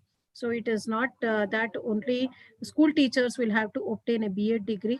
It can also be taken by those teachers who are teaching in the college education. Thank you, ma'am. Thank you, ma'am. With the permission of the panelists, may I proceed with more questions or should I conclude the session? Some more questions. You can answer 2 or 3. Okay, thank you, sir. The next question from the audience is... Niharika, yes, sir. 2 or 3 questions more. Okay, sir. Yes, sir. The next question from the audience is... Hello. Yes, sir? Hello. Yes, sir. Yes, sir. Sir, please go ahead. Surappa sir, Matadi. Yeah. Yes, sir. I have a question before that, a brief comment. It was a wonderful and delightful experience to listen to today all the learned speakers, starting from Suresh Kumar up to Manasa. It was it was very, very enlightening. Yes, sir. My question is to Professor Thimme Gowda, Yes, who is in charge of the development of curriculum in the task force of Karnataka state. Yeah. Okay. The question is, the NEP envisages lot of freedom and trust in the faculty to deliver the syllabus in detail. Okay. This aspect, how it is going to be taken care of in the development of the curriculum? And what we do, sir, it is only the model framework we give, because we can as well work out and give all these curriculum development and other things can be taken up as it is in UGC at present. But the NEP says the freedom should be given to the higher educational institutions. Yes. We can only suggest broad framework, suggestive courses, some sort of outline sort of thing. The other details, otherwise, if we work out and give it, that goes against the NEP. Therefore, we can only suggest some sort of model courses, some sort of model framework. Even the framework also, they are free to change. Only the skeleton part of it, the essential part of it that has to be retained to permit mobility and credit transfer. Otherwise, for all the courses, the higher educational institutions and the teachers will have the freedom to frame their own things. This most important thing is flexibility. Flexibility is a cornerstone. Only the core courses, the syllabus and other things, syllabi will be framed, because that would be almost uniform throughout in all the universities in the country. But the other components, more than 50% of it, the higher educational institutions and the respective teachers are free to frame. And of course, the suggestive guidelines will be there, model courses and other things, they would all be listed, but there is no compulsion that they have to adopt. There is no enforcement. That clear my apprehension. Thank you. Yes, thank you. Professor Siddhappa, if I may add, the cornerstone of the document is academic autonomy. If the academic autonomy is snatched, if everything is enforced, then there is no charm in that. So you shall not give the details of that, exactly what it is, how many hours, what course, what it is. It depends on the local expertise, what they want to do. And there can be only some broad guidelines depending on the load. And one of the things we should keep in mind, we should not have too many credits per semester, because you should have some time for the students to grow on their own, learn on their own, and there cannot be pressurizing 10 hours a day to 15 hours a day, attending classes, learning assignments and all. We do not leave the students to grow on their own, think on their own, particularly at master's and doctoral level and senior undergraduate level. So these things have to be kept in mind, how many credit hours and what is major, what is minor, what combination, and local expertise available, with whom you collaborate, what type of textbooks, facilities you have, because immediately you may not have faculty members to handle all those things. A top university like a Bangalore University, Mysore University may have that. But when you percolate it further down to some other places, you may have problems. Many things have to be worked out. And in technical education scenario, the picture is totally different when it comes to teaching. There was a talk about teacher training and all. We do not have that concept. The pedagogy, teaching skills of most of the teachers is far from satisfaction. Those who join FRES. So there are many issues to be handled. So the autonomy should not be disrupted. Some freedom has to be given. Thank you, Professor Patnaik, for your wonderful intervention. I enjoyed. Thank you very much, Professor Siddhappa. You are our guru. It is still going on. Thank you so much, sir. Everybody is a guru to everybody. Teach on each one. So the next question from the audience states, autonomy to private institutions, would it not increase the quality of education? And the advent of private universities, would it not cause the close down of traditional state universities, as these universities run with less amount of finance and infrastructure?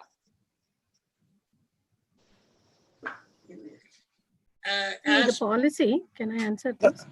Yeah, Professor Thimme Gowda or anybody can Sir, actually, the policy does not differentiate between private and public institutions. Yeah. So, but the thing is, it says no to commercial private. Okay, so commercial private will be regulated, and the thing is, when the objective, the primary objective is quality here. So whether it is a public university or private university, quality is the benchmark. And if you have quality, you can thrive and survive. So that distinction is not made here. So when you said that funding is less for public universities and private universities will be making more money, but here the regulatory, the regulations, whatever will be there, it won't allow this kind of a privatization to happen. So quality survives. So we have to remember whether it's not about ownership that matters, it is about quality that survives. So that is the spirit of national education policy. It focuses more on quality rather than on ownership. I wish to add one more point. Say our public institutions have to be competitive. Otherwise, what has happened to our schools in villages? They are closing. If we are not competitive and if we are not updating ourselves, then we have no option. Therefore, to survive, we have to do it. Therefore, I think the government is also aware of it. But at the same time, we may have to find some additional resources in addition to the government funding. Then we have to improve our quality. Then only we can survive. Otherwise, we cannot survive in this competitive world, in the globalized world. Yeah, there has to be certain amount of competition for achieving excellence. Now, what is happening? There are two different pictures. If you talk about private institutions, they charge fees, they earn money, there is capitation, whatever it may be. But they also have argument that they have to survive. And in all these things, there is nothing like a free lunch, as the famous statement goes. But for the government institutions or public institutions, you are guaranteed whatever that minimum amount is. The funding comes from the government, but of course, there are always views that we don't get it regularly, it is not adequate, there are certain problems. But the public institutions have to rise to the occasion, compete with the private institutions. In fact, private institutions also have their views. Today, you look at sponsored projects.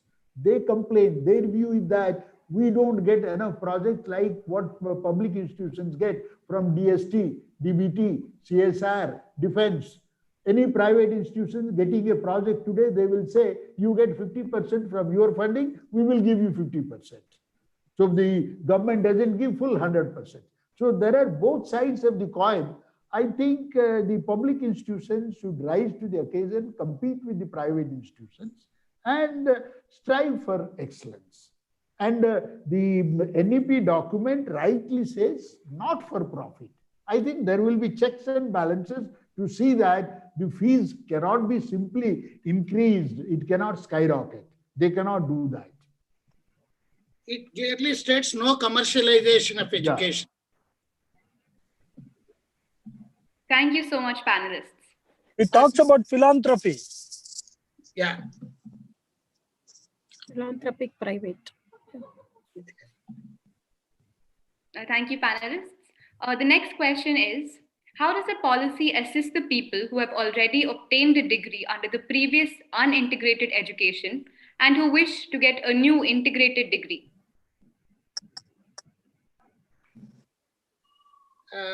Then again, at what level, what are the courses they have taken? Depending on that, they have to decide where to get into it and learn, get the additional degree, or alternatively, they can take the courses, probably the vocational or other courses. Make the degree at par with the present degrees. There are several ways, either to get into the program at certain level or take some additional courses, make the present degree at par with the new regime. Yeah, this is actually a tough and challenging problem because you will have to talk about equivalence. Okay, many universities are faced with that problem. Any policy, anything we talk about is the date of validity, post facto, from which date. So people who have got the degrees in previous regimes, how is it valid? Because the Board of Studies curriculum structures and all will be valid as of now. So what is the equivalence, where they can enter, can they enter? Probably some of these issues have to be also addressed, particularly in education. Now that this policy is coming, people who have got the degrees earlier will certainly be anxious to get this extra thing. Those who have got maybe without vocationalization or be with research, how do we do? If that can be done, it will be really a good thing. It will be a very complicated process. Yes. Thank you so much, panelists. That concludes our question and answer session for today. I would like to thank all the panelists for answering the questions posed by the audience and giving their knowledgeable insights on the same. Thank you. Thank you. Thank you all. Thank you all the speakers. I have to go to some other meeting. Therefore, I'm having my food as well as I'm traveling and I'm going to a meeting in another 5 minutes. Thank you, sir. Thank you all the speakers for participating in this second day program. Thank you, sir. When it comes to life, the critical thing is whether you take things for granted or you take them for gratitude. G.K. Chesterton. On behalf of Bangalore University, we would like to extend a heartfelt gratitude to all the esteemed guests and participants who are here today. I request Dr. B.P. Harish, the Professor and Chairman, Department of Electrical Engineering, UVCE Bangalore University, to render the vote of thanks. Good afternoon, all of you. It has been a very long and fruitful session that we have had with such luminaries as speakers. So I request you to kindly bear with me for a few minutes to conclude complete the formalities. So it gives me immense pleasure to propose vote of thanks before this August virtual gathering at the conclusion of day 2 of the 5-day national workshop on National Education Policy 2020, organized by Bangalore University. NEP 2020, an outcome of collaborative policy making, seeks to bring in transformational change to make India a vibrant knowledge society. NEP 2020 offers an opportunity to reinvent ourselves and rise to the occasion of satisfying the requirements of an aspirational India of 21st century. NEP 2020 marks a propitious beginning. May I have the privilege and honor to express our heartfelt gratitude to Shri S. Suresh Kumar Ji, Honorable Minister for Primary and Secondary Education, Government of Karnataka, for being the chief guest of the day. His words of wisdom symbolizes his personality of simple living and high thinking. The paradigm shift to higher order cognitive skills like critical thinking, problem solving, good leadership, and good communication is on its way. Sir, we assure you of exploring different dimensions of NEP and its effective implementation to serve as a foundation for sustainable development of the nation. Thank you very much, sir. I take this opportunity to express our thanks to Professor M.K. Surappa, Honorable Vice Chancellor, Anna University, Chennai. We all concur with you, sir, that NEP facilitates technological prowess of the nation. Thank you very much, sir. On behalf of Bangalore University, I express our sincere thanks to Professor R. Venkata Rao, Chairperson, Vivekananda School of Law and Legal Studies, New Delhi, and former Vice Chancellor of NLSIU, Bangalore, for your very thought-provoking talk. We always bear in mind the 5 I's that you have articulated today as the integral part of NEP 2020. NEP is, and we all ensure that NEP remains focused on reaping the dividends of demography and be ready to take over the mantle of global power when it shifts to Asia. Thank you very much, sir. We are so thankful to Professor L.M. Patnaik, former Vice Chancellor, Defense Institute of Advanced Studies, Deemed University, Pune, for highlighting the features of NEP in higher education and redefining the role of HEI as the best laboratory to usher in social change. Your elucidation of higher education as an integration of arts, humanities, science, engineering, and medicine shall guide us in all our functions. Thank you very much, sir. We thank Professor B. Thimme Gowda, former Vice Chancellor, Bangalore University, Vice Chancellor, Karnataka State Rural Development and Panchayat Raj University, for engaging us with key recommendations and laying down a blueprint for its implementation and triggering the imagination of students and faculty alike on the kind of opportunities that NEP offers. Thank you very much, sir. We convey our deepest sense of appreciation to Dr. Manasa Nagabhushan, Director, Academics and Research, International School of Business and Research, and Executive Committee Member, Center for Education and Social Studies, Bangalore, for her focus on experiential learning, curriculum reforms in school education, skills integration, and the efforts in moving away from examination-oriented system to learning-oriented system. Thank you very much, madam. All policies are well-intentioned, and always execution is the key to realize the objectives set out in the policy. The first step for successful implementation of any policy is that it should be well understood by all stakeholders through effective communication. In this direction, the Bangalore University, under the able and visionary leadership of Professor Venugopal K.R., has pioneered in organizing this workshop to provide a forum to understand policy highlights and its implications.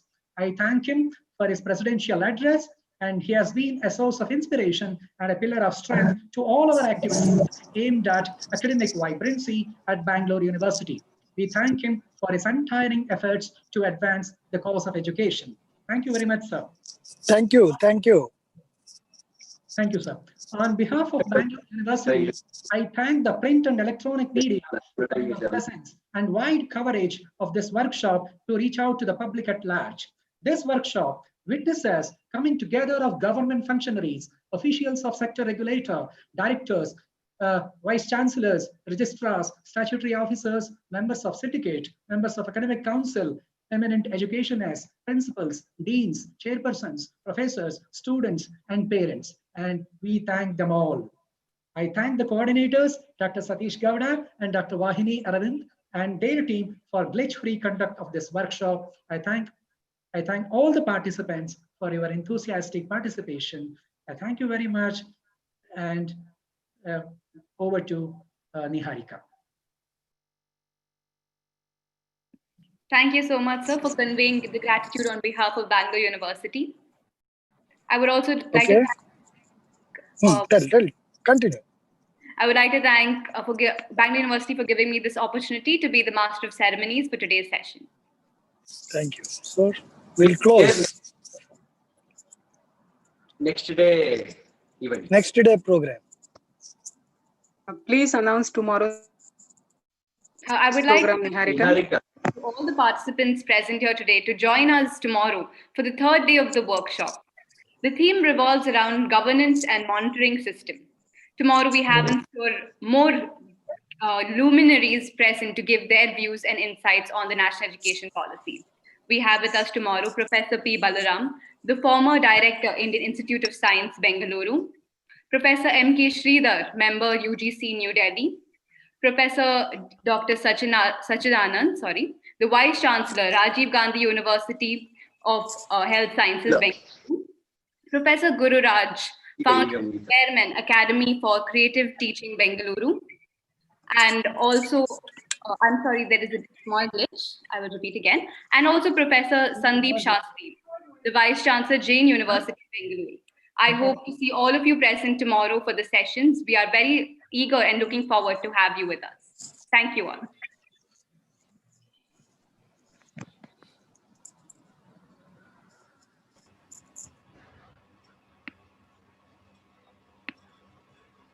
We can end the session.